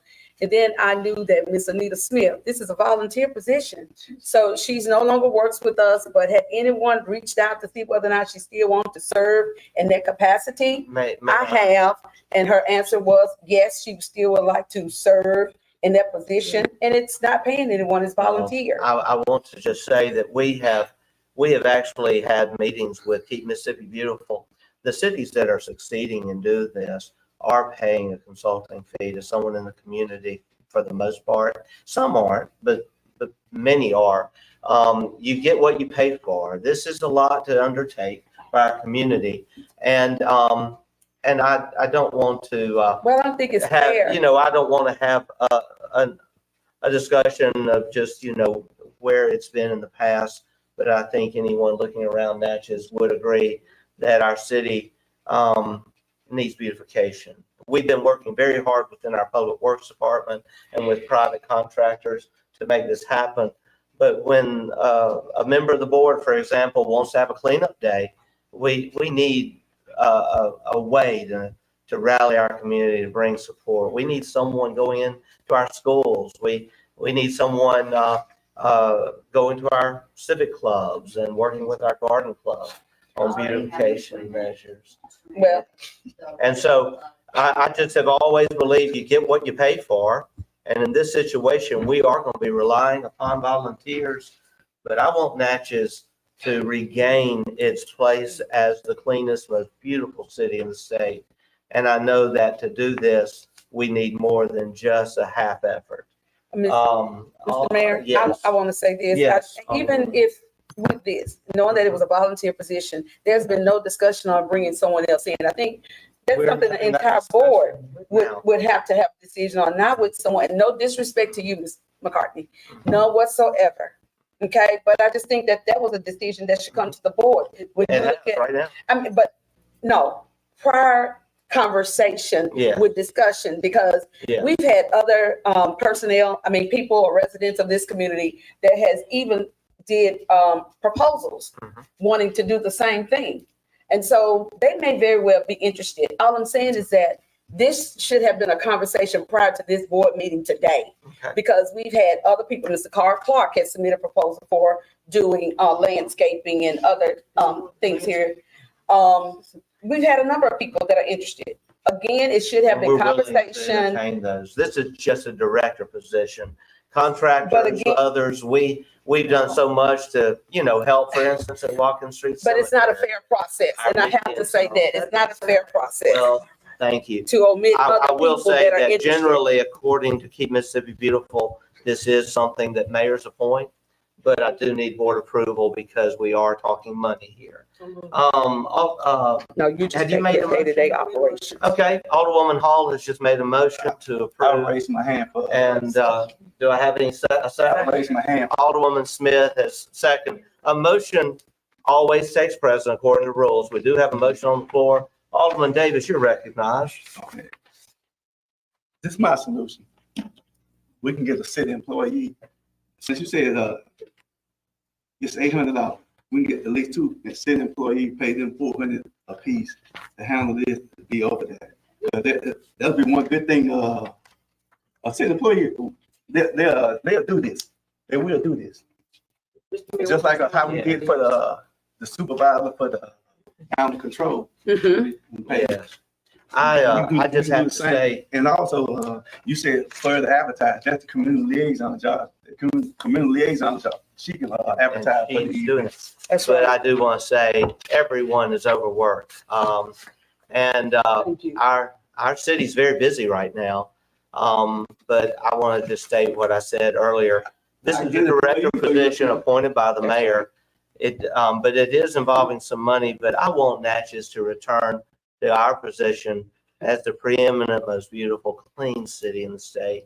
And this is a step forward in that direction. But it's also a step forward in disrespecting your board too, Mayor. The respect, because you should have the conversation. Because we're No, going that's to have a not. vote. There is a motion on the floor. Alderman Frazier, you're recognized. Let me simply just say, Mr. Mayor, Mm-hmm. everyone has their own opinion. And my opinion is that what Alderman Davis expressed is true. I am trying to figure out what is the job description of your assistant.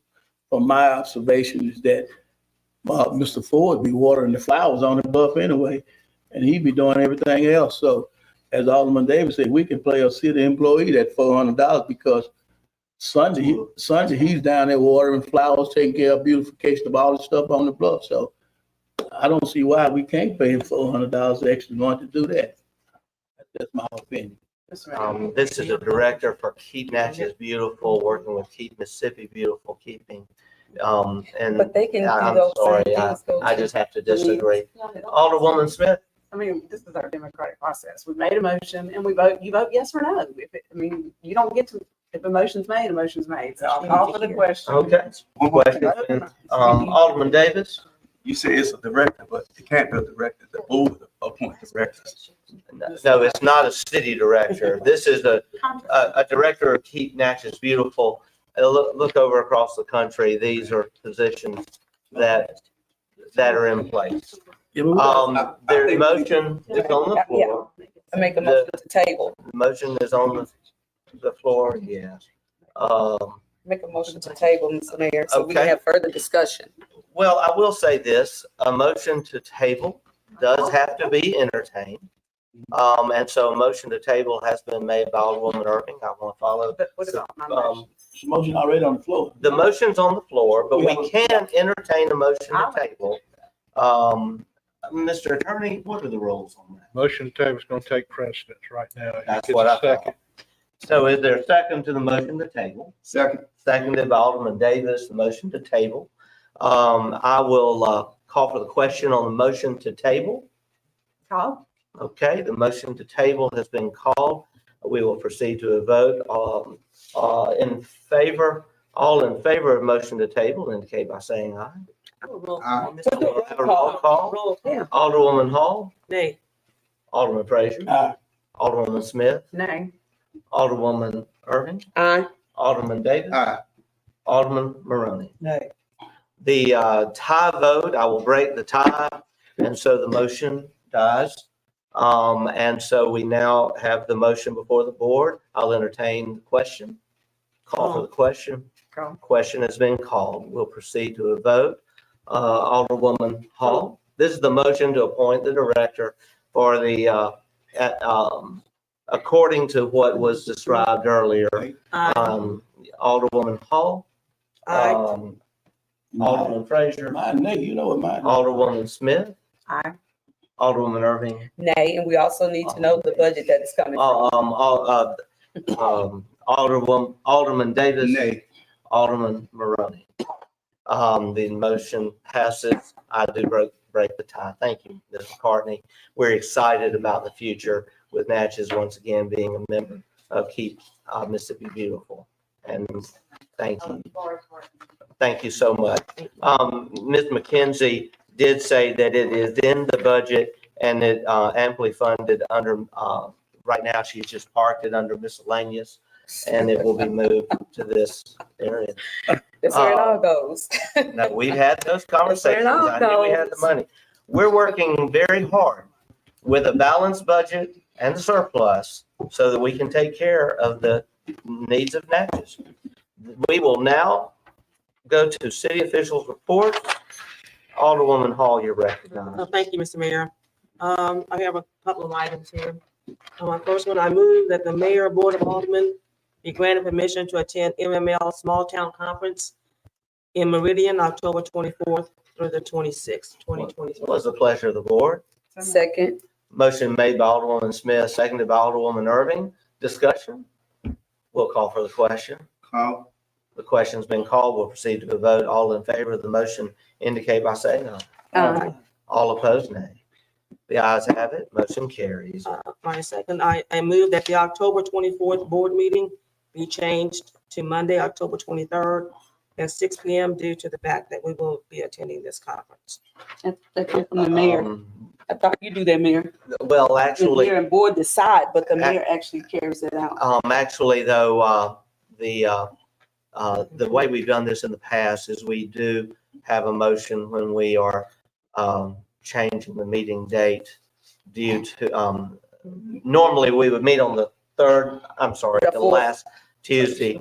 In this case, we have to adjust it, and that does need to be a motion made by the board. Thank you. Alderwoman Hall has made the motion. Is there a second? Second by We Alderwoman need to see Smith. whether or not that's a benefit today for everyone, first of all. That would be a Monday evening on the on the 23rd at 6 p.m. I won't be there. All right. I won't be to make that. Okay. We obviously can't meet the 24th because we will be on our way What about to the Meridian. Oh, that's the evening meeting? That's an Yes, evening that's meeting at 6 p.m. Okay. All right. So, That's in the motion for the time, 6 p.m. okay, 6 p.m. Motion's been, question's been called. Proceed to vote. All in favor of the motion indicate by saying aye. Aye. All opposed, nay. The ayes have it, motion carries. That also will require us to move public hearings. Alderwoman Hall. I move that the October 24th public hearing on the adjudicated properties be moved to the second meeting in November at 6 p.m., which is on November 28th, 6 p.m. Again, due to, Alderwoman Hall, can I ask that your motion include the public hearing on the noise I have ordinance another also? motion. You want a second motion for that? Okay. at the same time.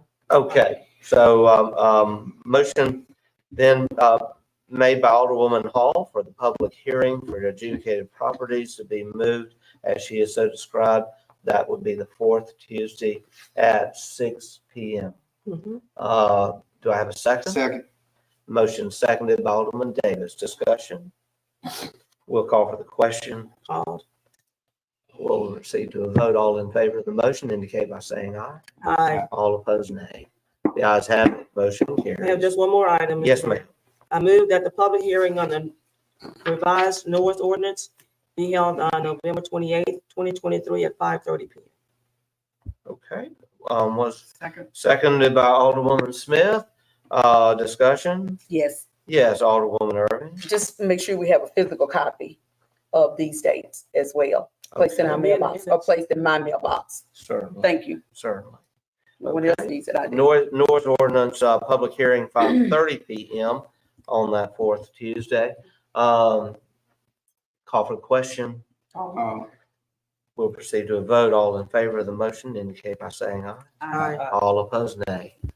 Ayes have it. Motion carries. That Yeah, and concludes continue my with your, report. That okay. concludes my report, Mr. Thank you, Alderwoman. Alderman Frazier, your report. Yes. I would like to say, I attended the Zion Chapel AME Church. I attended the unveiling of the Hiring Rebel bus. It was very educated and informed, and especially listen to some of the speakers. The mayor spoke in the descendants of Hiring Rebels. Like I say, it was very educated, and plus it was a nice crowd there. Mr. West, I too want to thank you and the gentleman next to you. Y'all did an excellent job. We had a great turnout. Thank you for that. Also, I would like to say that I'm grateful for that we are doing the streets. I see that they're doing Muscagin Avenue, Camp Street. They're getting that done, and there's more to come to that. And so thank you for getting the streets done. Also, Mr. Mayor, I also requested that we get to the lady on Inez Street. I don't know what you've done about that. Ms. White down at the Inez Street. She need that street that done, and this section done. Last and not least, I would like to say this is breast cancer month. And I want everyone to be aware of this is something that affect matter of fact, this affect everyone in here, because we all have had someone who are dealing with breast cancer and someone is still dealing with cancer. So I want to give a shout out to all the nurses and stuff, and also all the women who have been through this and fought through breast cancer and any other cancer. It's just devastating to the community, and it's devastating to the family, take a toll on it. So, Mr. Mayor, that's the end of my report. Thank you, Alderman Frazier. And I echo your sentiments. Thank you. Alderwoman Smith. No report. Thank you. Alderwoman Irving. Thank you. I want to begin recognizing this month as Breast Cancer Awareness Month. And I do agree with you, Ms. Alderman Frazier. This affects absolutely everyone in this room, including the male gender. And also everyone at some point in time, whether it's a family member or a friend or community member, has had some form of cancer. Also, I want to also recognize this month as being National Domestic Violence Month as well. So we are wanting to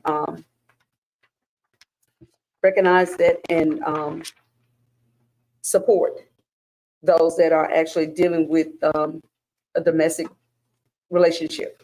We're hoping that there are people out there we can talk to so that we can do what in those situations and make life better for all in that situation.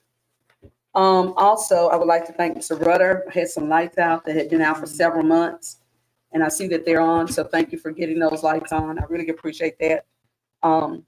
As the mayor often say, light do what?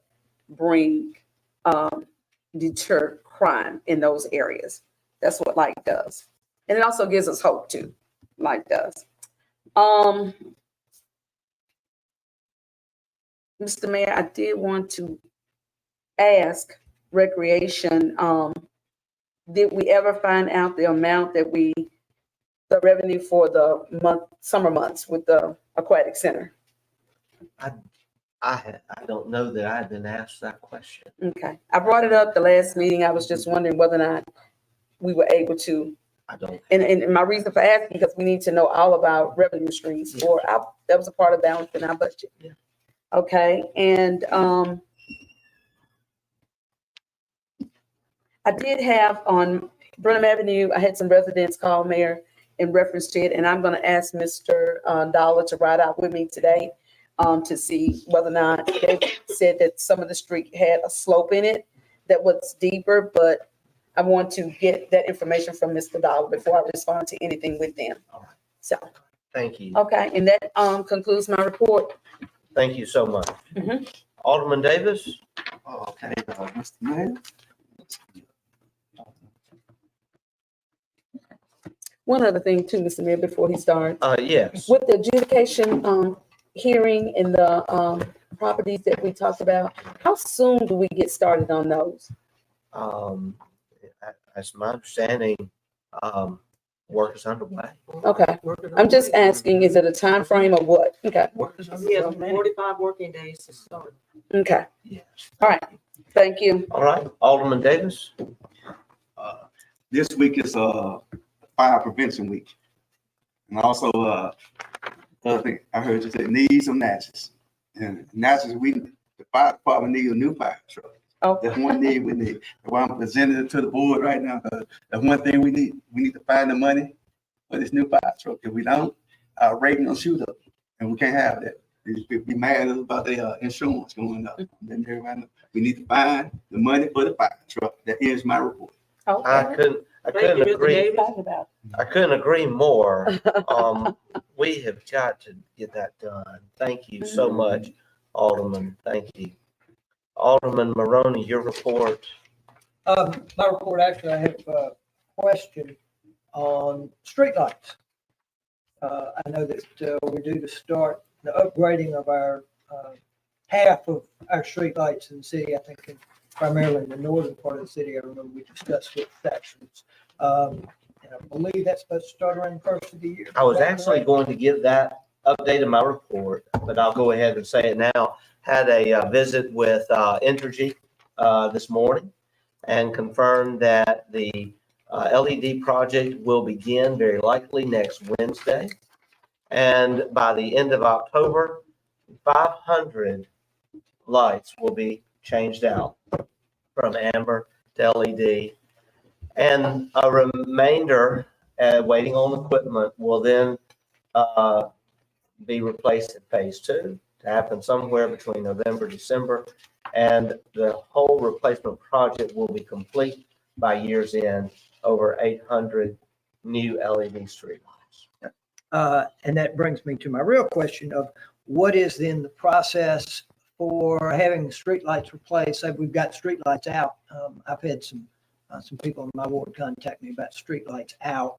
I've put in requests on the Energy website before to have streetlights replaced, and nothing has ever happened to it. Is there a process we go through? The most effective way, I can just say, is as an alderman, I would encourage you, if you could, to get a picture of the number that's on the pole and text that to me or share that with my assistant. We make those calls to Energy all of the time. Mr. Jody Rudder handles this for us. We work through Mr. Rudder. And then I wondered if in the repairing of those lights, do they maybe just go ahead and replace those with the newer fixtures? I mean, I hate to think that they These are all fix new these fixtures. older lights and then come back in a few months and replace them. These are all new fixtures that are being installed. And they are state-of-the-art fixtures that actually will have an elongated bulb now that provide much greater light. But I will also say to citizens on our website, under citizen, our services area, you can report burned out street lights on that as well. But I invite people to report it, especially aldermen, if you're getting it from your constituents. Just report it to my office. We'll make sure it gets through to Mr. Rudder and to Entergy, or call him directly. But I will say, we've been very efficient in getting those handled when they're sent to me. Yes. One other bit of advice on that. You could keep the tape in your car, the red tape, and I think the police keep them too. And whenever you see them, just tie it. And their energy trucks are always looking for those. And that's a quick way too. All right. Okay. Thank you so much. Mr. Mayor, I would just like to thank Mr. Maroney for being safe when he helped retrieve that alligator that was walking on the chair the other day. I would like to request a finger count. You still have them? Yeah. There. I didn't do that out of service. I just did that for fun. Heroic Look at it community however you service on Saturday. That was great. But I'm glad you brought that out. We need our citizens to actually help us to maintain safety in our neighborhoods. If you do have a burned out street light, do report it to us so that we can make sure Entergy is aware. All right, thank you. Slowly, my report is dwindling, and that's a good thing. And good to see my friend Brian Markle here. Good to see Mr. Markle. City clerk's report. Denise? Yes. I'm sorry, Madam Clerk, Ms. Bell, we are going to now recognize you. Okay, first thing is, asking for approval for the first October 2023 claims docket. So moved. Second. Motion made by Alderman Davis, seconded by Alderwoman Hall. Discussion? Yes, sir, Mr. Mayor. Yes, Alderwoman Irving. Okay. I'm going to page 7. Just want to ask if this an error, 2 payments to Watkins and Ager. Watkins and Ager. Is That's 2 monthly payments for our lobbyists, $5,000 per month. okay? So is One, Madam Clerk, do you know exactly which months those are? No, I don't know exactly which months, but since it's the year end, we was trying to get everything before October 1 came in to get everything that was up for FY 23 on this document. Okay. Okay. All right. If ever you want to see the actual invoices. I'm feel just free to asking call. because that's the concern that I had, because Yeah. sometimes I've known, and it's been an error. Of course. Okay, so Yes. it's been there. Okay. Next question. Page 25. Did we do a contract with Imaginary Company? Mr. Mayor, you said we was working out a contract? No, we've already approved a contract with Imaginary, and that payment is for their monthly contracted and plus in reimbursements for advertising expenditure. Okay. Okay. All right. Okay, and then page 26, appropriations, and I'm just asking, parks and recreation appropriation. How is that? Is that still city and county No. paying a salary? That's where it's been in the past. I'm asking a question. The city and county do not commingle funds other than an operation of the I know, pool. and the reason why I asked that, Mayor, is because I know in the past, when we had our director, the city pay half the salary and the county pay, and that was my only That's been reason. several years now. We have And a that's- full-time director paid by the city. Only? Okay. That's correct. And Okay. we do, but sometimes it can get confusing because there is, recreation money that comes in and then it is redistributed to the various accounts, according to the budget. Okay, Okay, and Okay. that's what that sheet constitutes. okay, okay. Well, I know that now. Page 41. And I'm gonna ask, it's, employee theft inventory, and that's by the vendor Byrne Insurance Agency. What employee theft? That's what it has here, employee theft. Is that something the police chief could answer, or if it's theft, then has it been investigated?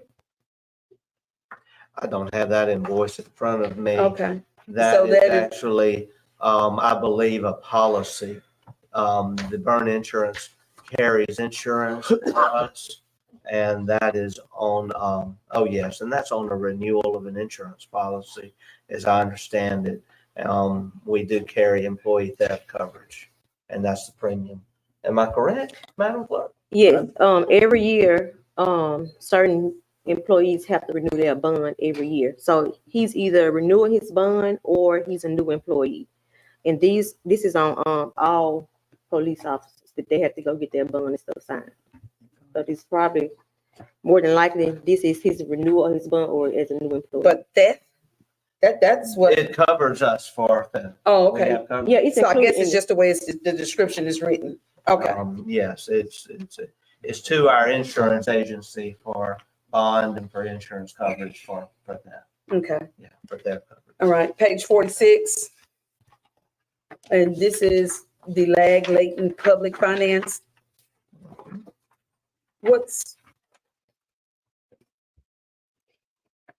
It's in recreation. It's a payment, we're paying, I'm just asking because I've never seen it before. We looked at that invoice just a short time ago, but I don't have it in front of me. Do you have that invoice in front of you? I don't know we have it approved in front of me, but is this a new vendor that we did? The landing public finance? I believe that. That's on the, that should be on the golf. That's I It is, believe- it is on the golf. I believe, It's 342, yes. if I'm not mistaken. It is on the Yeah, golf. well, our city clerk isn't here, and we don't have that. We asked really that you call these questions before the meeting. We don't have every invoice at the meeting. So I'm just going on memory because I'll go through all the invoices. I sign every check personally. But I'm very sure that has to do with financing on golf carts or golf equipment. No, I should say not golf carts, golf equipment. But to tell you exactly which equipment it is, I would need the invoice in front of me. I don't have it at this time. Okay, Alderman Fraser. This, you're trying to answer, but I think, what should be answered, I think this is a payment, I could be wrong, to Greg Brookins. No, absolutely not. He's under a contract, a Yes, certain amount per month. Yeah, but I'm No, saying this that. is to a finance company. it's a finance, it's public finance. I just was asking, what is it? Is it It's the finance? asset. After the meeting, be happy to say that. Okay, one more, Mr. Mayor, and I'm finished. Okay, so I know that we, EDA, we allocate $100,000 a year, and I was just Page asking, you on. 50? Okay. Then I see here, we're making a payment for August, ad valorem to Natchez EDA. Yes. Okay, so is this extra, or this is part of the 100,000? It's part of the 100,000. We send them a check every month when we receive our ad valorem. Okay, As we receive ad valorem. We had budgeted, but this is the monthly ad valorem that we pay, just as we pay ad valorem to the library. library? and, Okay, all right. It's just that it didn't, I looked at it that way, but I also said when I did for a 12-month period, it only came to 28,000. All right. So we do it twice a month. No, we Well- do it once a month. Once a month. Okay. Still doesn't add up to 100,000. It was just kind of puzzling to me. Feel free to, go Okay. over and see the clerk Okay, at your convenience. I'm sure she could answer that. in more but that concludes. my Okay. question. Any further discussion on the motion? Hearing none, I'll call for the question. Questions called, we'll proceed to a vote. All in favor of the motion indicate by saying aye. Aye. All opposed, nay. The ayes have it. Motion carries. Next item, Madam Clerk. Yes, approval for the October 1st mini claims docket. What's the pleasure of the board? So moved. Motion made by Alderman Davis, seconded by Alderwoman Hall. Discussion? Call for the Hall. question. We'll proceed to a vote. All in favor of the motion indicate by saying aye. Aye. All opposed, nay. The ayes have it. Motion carries. Next item, Madam Clerk. Request approval of interfund loans. So moved. Second. Motion made by Alderwoman Hall, second by Alderwoman Smith. Discussion. Now, which one? Because we have two. Alderwoman Irving. Which one? The gaming or the drainage? It's the sheet that says, interfund loan. Okay. Yes, there's only one sheet. Okay, The payment others are approval. Okay. transfers. Okay. Moving money from the from the general fund to their appropriate funds, gaming revenue and transit, and it is a bookkeeping measure only. Do we have now call for the question? Question's been called. We'll proceed to a vote. All in favor of the motion indicate by saying aye. Aye. All opposed, nay. The ayes have it. Motion carries. Next item. Approval of interfund transfers. It's the pleasure of the board. So moved. Motion has been made by Alderwoman Hall, seconded by Alderwoman Smith.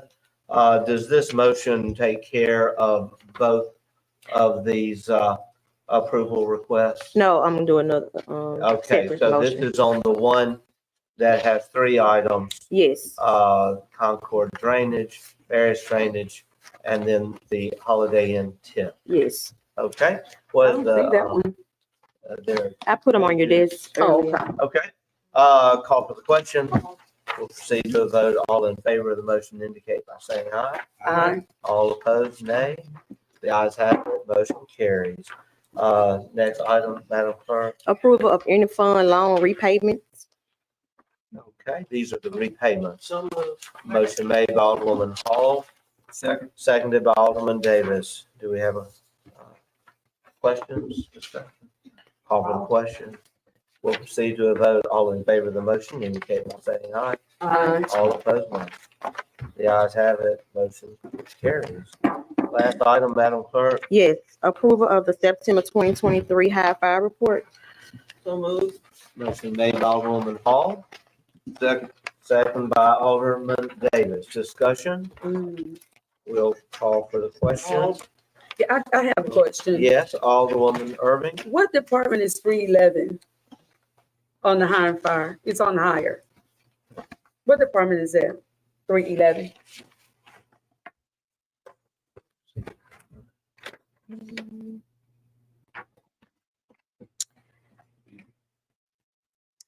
I'm gonna have to check that, but it may be, I'm thinking like senior center. Okay. I just was asking. I think it's 113. It may be a, typo. Okay. Thank you. You're welcome. Yes, that actually is at the senior center. Okay. Okay. Any further questions? The question's been called. We'll proceed to the vote. All in favor of the motion indicate by saying aye. Aye. All opposed, nay. The ayes have it. Motion carries. Thank you, Madam Clerk. You're welcome. And we appreciate all that you do, your team. We really do. Mr. Attorney, I don't see that you have a report. I'm gonna keep it brief today, Mr. Mayor, All but we right. are working, I promise you. Okay. Do you have a matter for executive session today? I do not today. Do not? Okay, great. We do have a matter for executive session regarding a discussion of personnel matters and related to compensation and annual performance. And I do need to just go ahead and prepare everyone for that. Hopefully that meeting won't take very long. It's a continuation of the meeting we had at the last month's board meeting. Now, in my approval, in my report, I do ask for approval to revise an air traffic study for Natchez to assist in airline recruitment efforts. I would like for this to be in the amount not to exceed $12,000. This will be an amount payable to Jeremiah Gerald, who is the consultant that has been providing assistance to the commissioners at the airport, as well as the county and city, in our combined efforts to recruit a commercial airline. As you will recall, we actually did budget money for this purpose using some ARP funds. We are dealing with a report that is now 3 years out of date. And we are in November going to be making travel to at least 2 commercial airlines to meet with their executives, and we need an up-to-date report. This is a partnership that we've been working on in good faith with the county, and the commission pays for a lot. They have paid a lot to this consultant for services rendered. I would like for this study to be paid for by the city of Natchez as a good faith in our continuing partnership in this process. The city attorney has indicated that these are professional services, and so therefore we don't have to actually get quotes or bids. We're working with a consultant that's already been providing the service. So I'll entertain a motion. Question. Motion made by Alderman. Well, yes. Could you explain more of what this actual study does? Certainly, certainly. What it's looking for? Yes. I will say though, by our rules, we're supposed to have a motion before we have discussion, but. We can do that. I thought they'd make a motion. Alderwoman Hall has made the motion. Do I have a second? Second by Alderwoman Smith. We had a air traffic study done 3 years ago. If you'll recall, the city actually participated then in helping pay for that study. And it basically is a study that tracks individuals who are in our misloop region utilizing their cell phones. And we are fortunate that the industry now has a way of tracking that data to understand if you are flying, just where you're going to fly. And our study has indicated that we have as many as 1,000 individuals per week going to the airports in New Orleans, in Baton Rouge, in Alexandria, and Jackson, even airports as far away as Houston. It also tracks where they're going. It helps to build the whole report will actually show just how many people are flying, where they're going to, and in fact, in some cases, where they're coming from.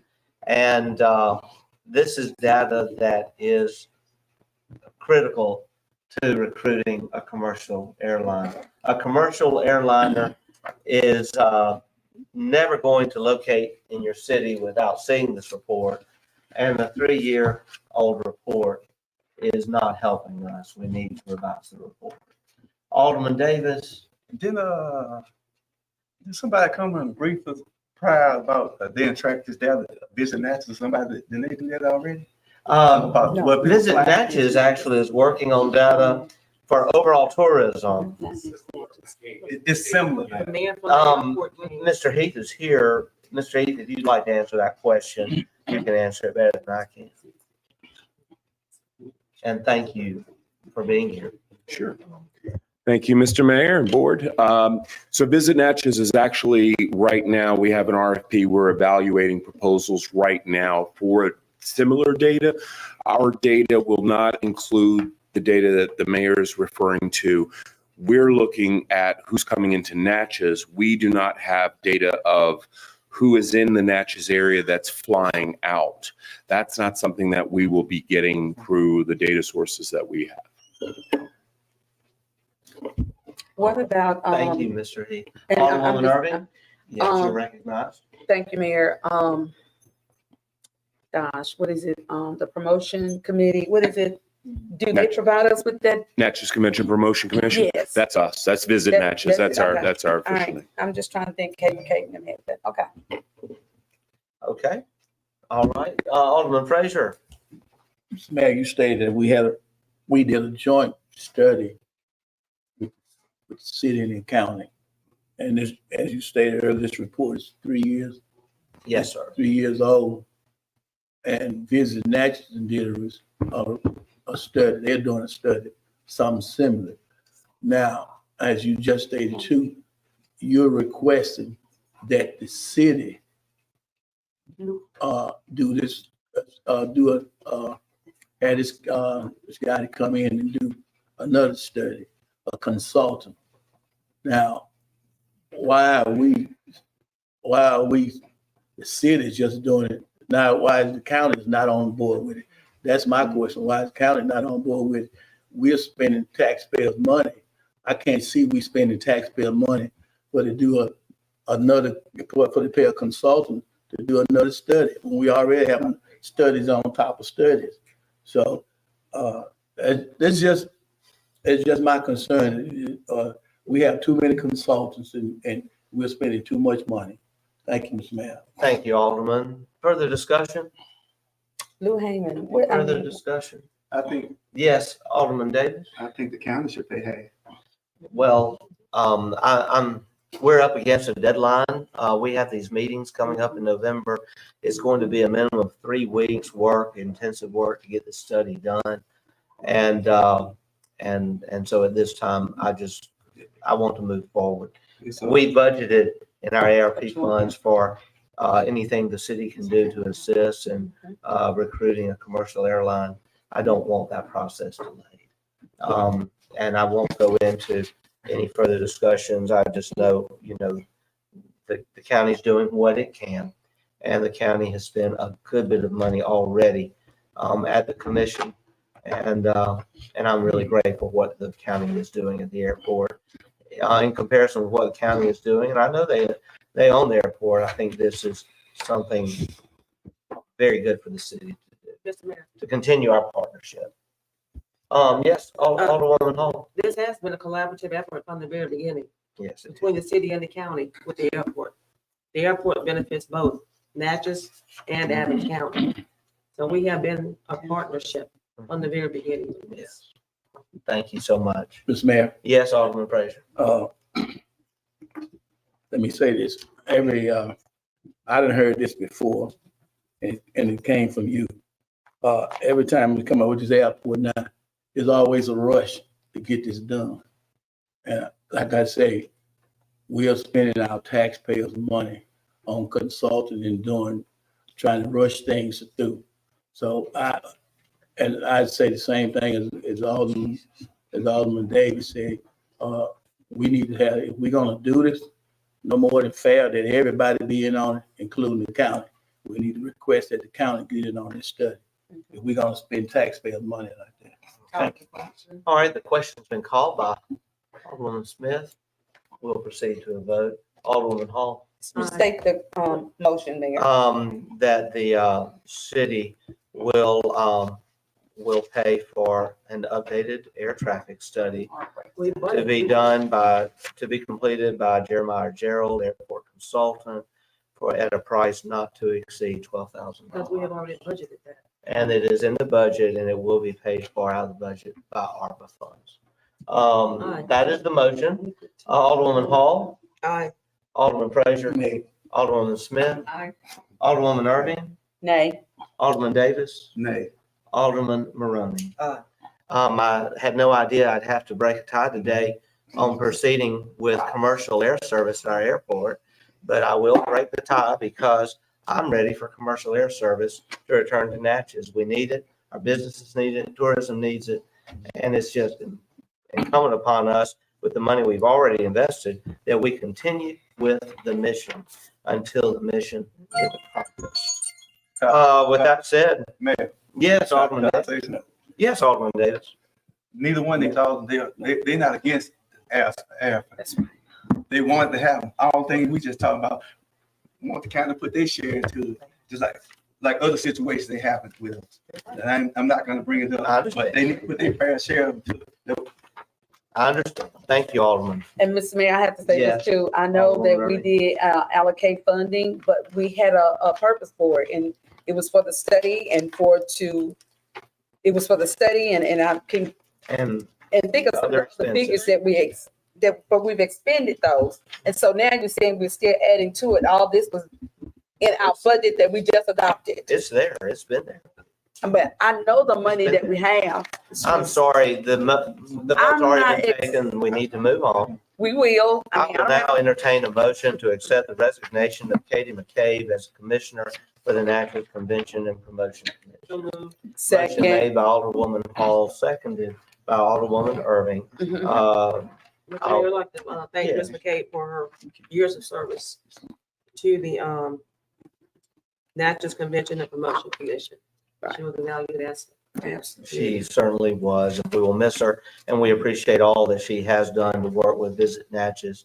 And so at this point, before we actually take the vote, we will follow the exact same procedure we did last time that we had a vacancy. We put out a notice to the mayor's office inviting anyone in the city to submit resumes or letters of interest. We then process those through. Interviews were held, and ultimately the Board of Aldermen and mayor made a decision. We will begin that process immediately, and we will make sure to advise through the local media.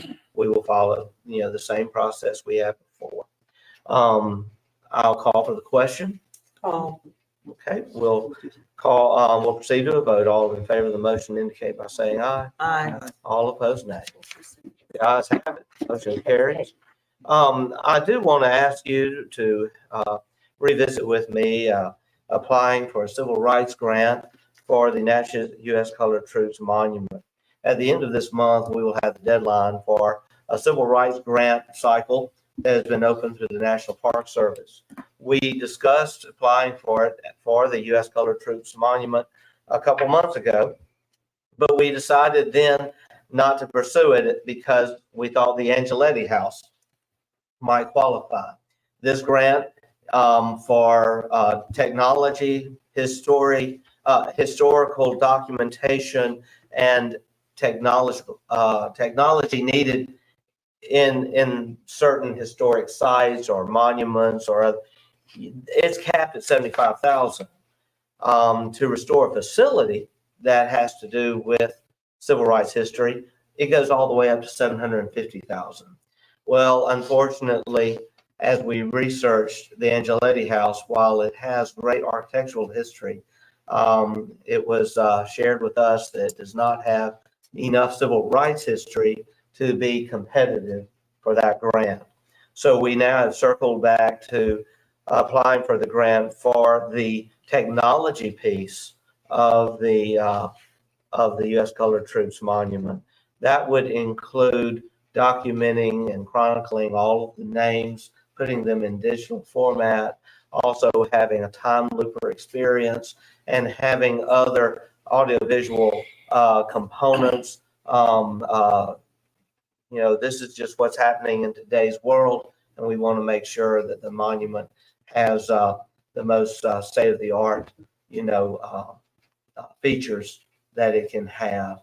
Mr. Purnell is not here. I know, Mr. Heath, you're a member of the committee. Did I sum it up pretty well, or would you add to any of that? No, I think so. You did. Okay. And so Tim Roberts, who has many years experience with the Park Service, but now is a consultant, is well qualified to write this grant for us. This is a grant that the city can pay services to pursue, because it will be associated with a monument that will be placed on city property and become property of the city.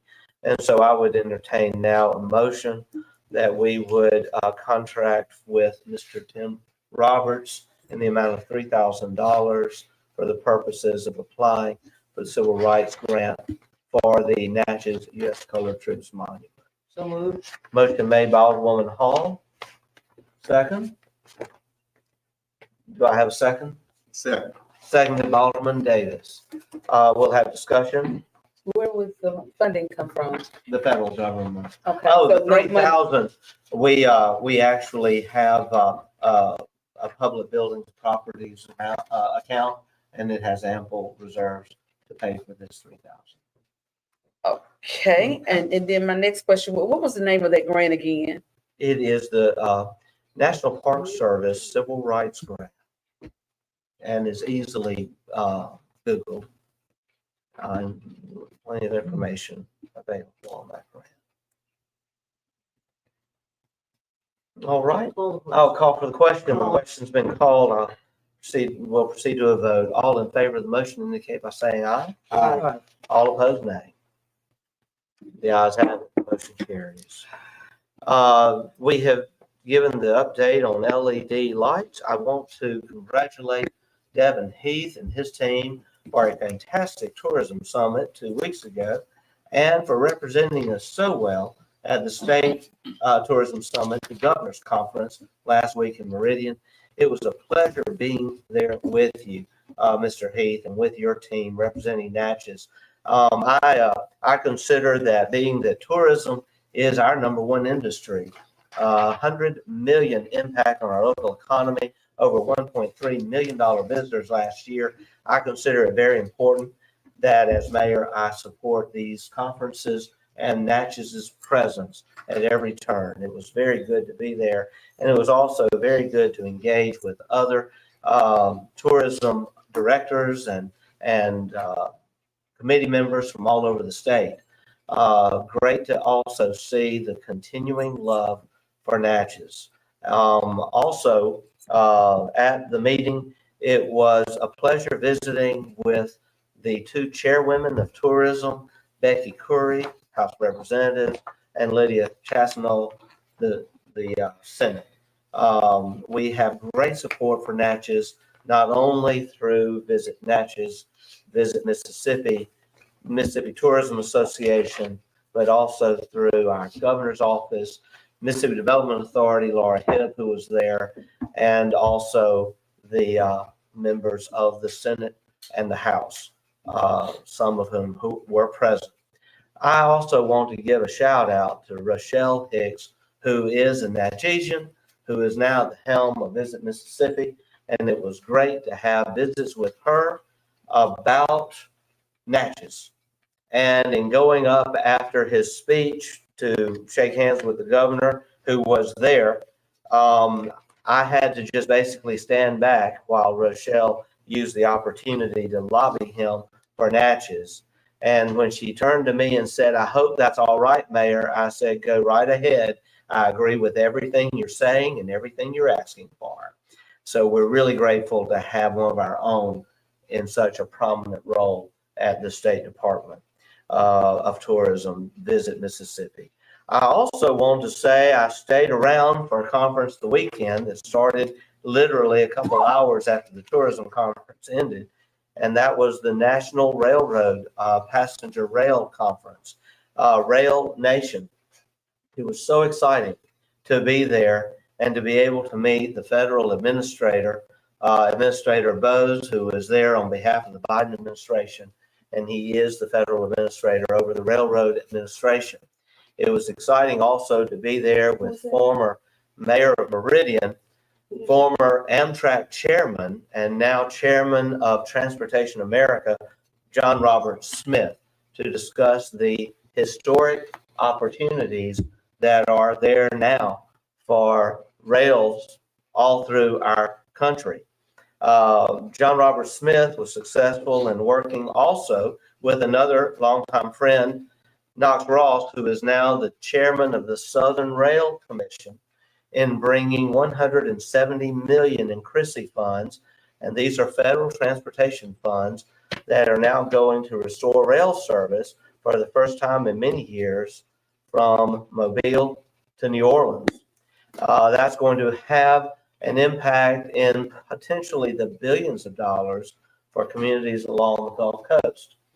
I was so honored to be on a panel discussing rail with the mayor of Greenwood and also the mayor of Monroe, Louisiana, Friday Ellis and Carolyn McAdams, discussing what, in front of a national audience, what this means to small communities. Greenwood has just worked with Amtrak in establishing a new ticketing and loading platform in downtown Greenwood. This is going to mean a lot for the economy of Greenwood.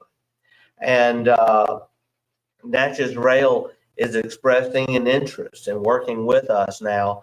They actually pursued a CRISI grant, were not successful, but we're going to work with them now and with John Robert Smith, the chairman of the National Rail Southern Railroad Association, Knox Ross, and also the president of the Mississippi, of the National, y'all forgive me, a lot going on here, the National Passenger Rail Association. His name is Jim Matthews. And their goal is to see our area be in line to receive the next Chrissy grant next year. That's why I go to these conferences. It's important to our city. It's important to our region. And to imagine what that could mean for our area is tremendous. I always have to give those updates because I'm not going to these conferences just to eat rubber chicken and trade jokes. We get enough of that, don't we? Alderman Frazier, in answer to your question about Inez Street, we are waiting on an estimate right now. Mr. Dollar should have it very soon. And we have been talking to that homeowner about her situation. Thank you for bringing it up today. Thank you. We now will entertain, I've already described why we have to have executive session. And Mr. Attorney, I think we can do this in an open determination. It is simply a continuation of a discussion we had at the last executive session pertaining to employee performance and employee compensation, all of which involves private discussion of individual employees and their performance. Unless the Mr. board, Attorney? does anybody in this board feel like we need to go back on a closed determination for that? Or are y'all all ready to go to an Mr. Mayor, I make executive a session? motion, we have a closed determination. Okay, we'll have the closed determination. Second. And we'll come back. Closed determination is to discuss exactly what I just presented. And we'll be back in a few moments. All right. The motion has been made by Alderwoman Smith. I'm sorry, Alderwoman Hall, to go into a closed determination. It has been seconded by Alderman Davis. Discussion. We'll call for the question. We'll proceed to a vote. All in favor of the motion indicate by saying aye. Aye. All opposed, nay. The ayes have it. Motion carries. We'll be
All right, we are back, and our closed determination is concluded. I will entertain a motion to adjourn the closed determination and return to regular session. Alderman Davis has made the motion, seconded by Alderwoman Smith.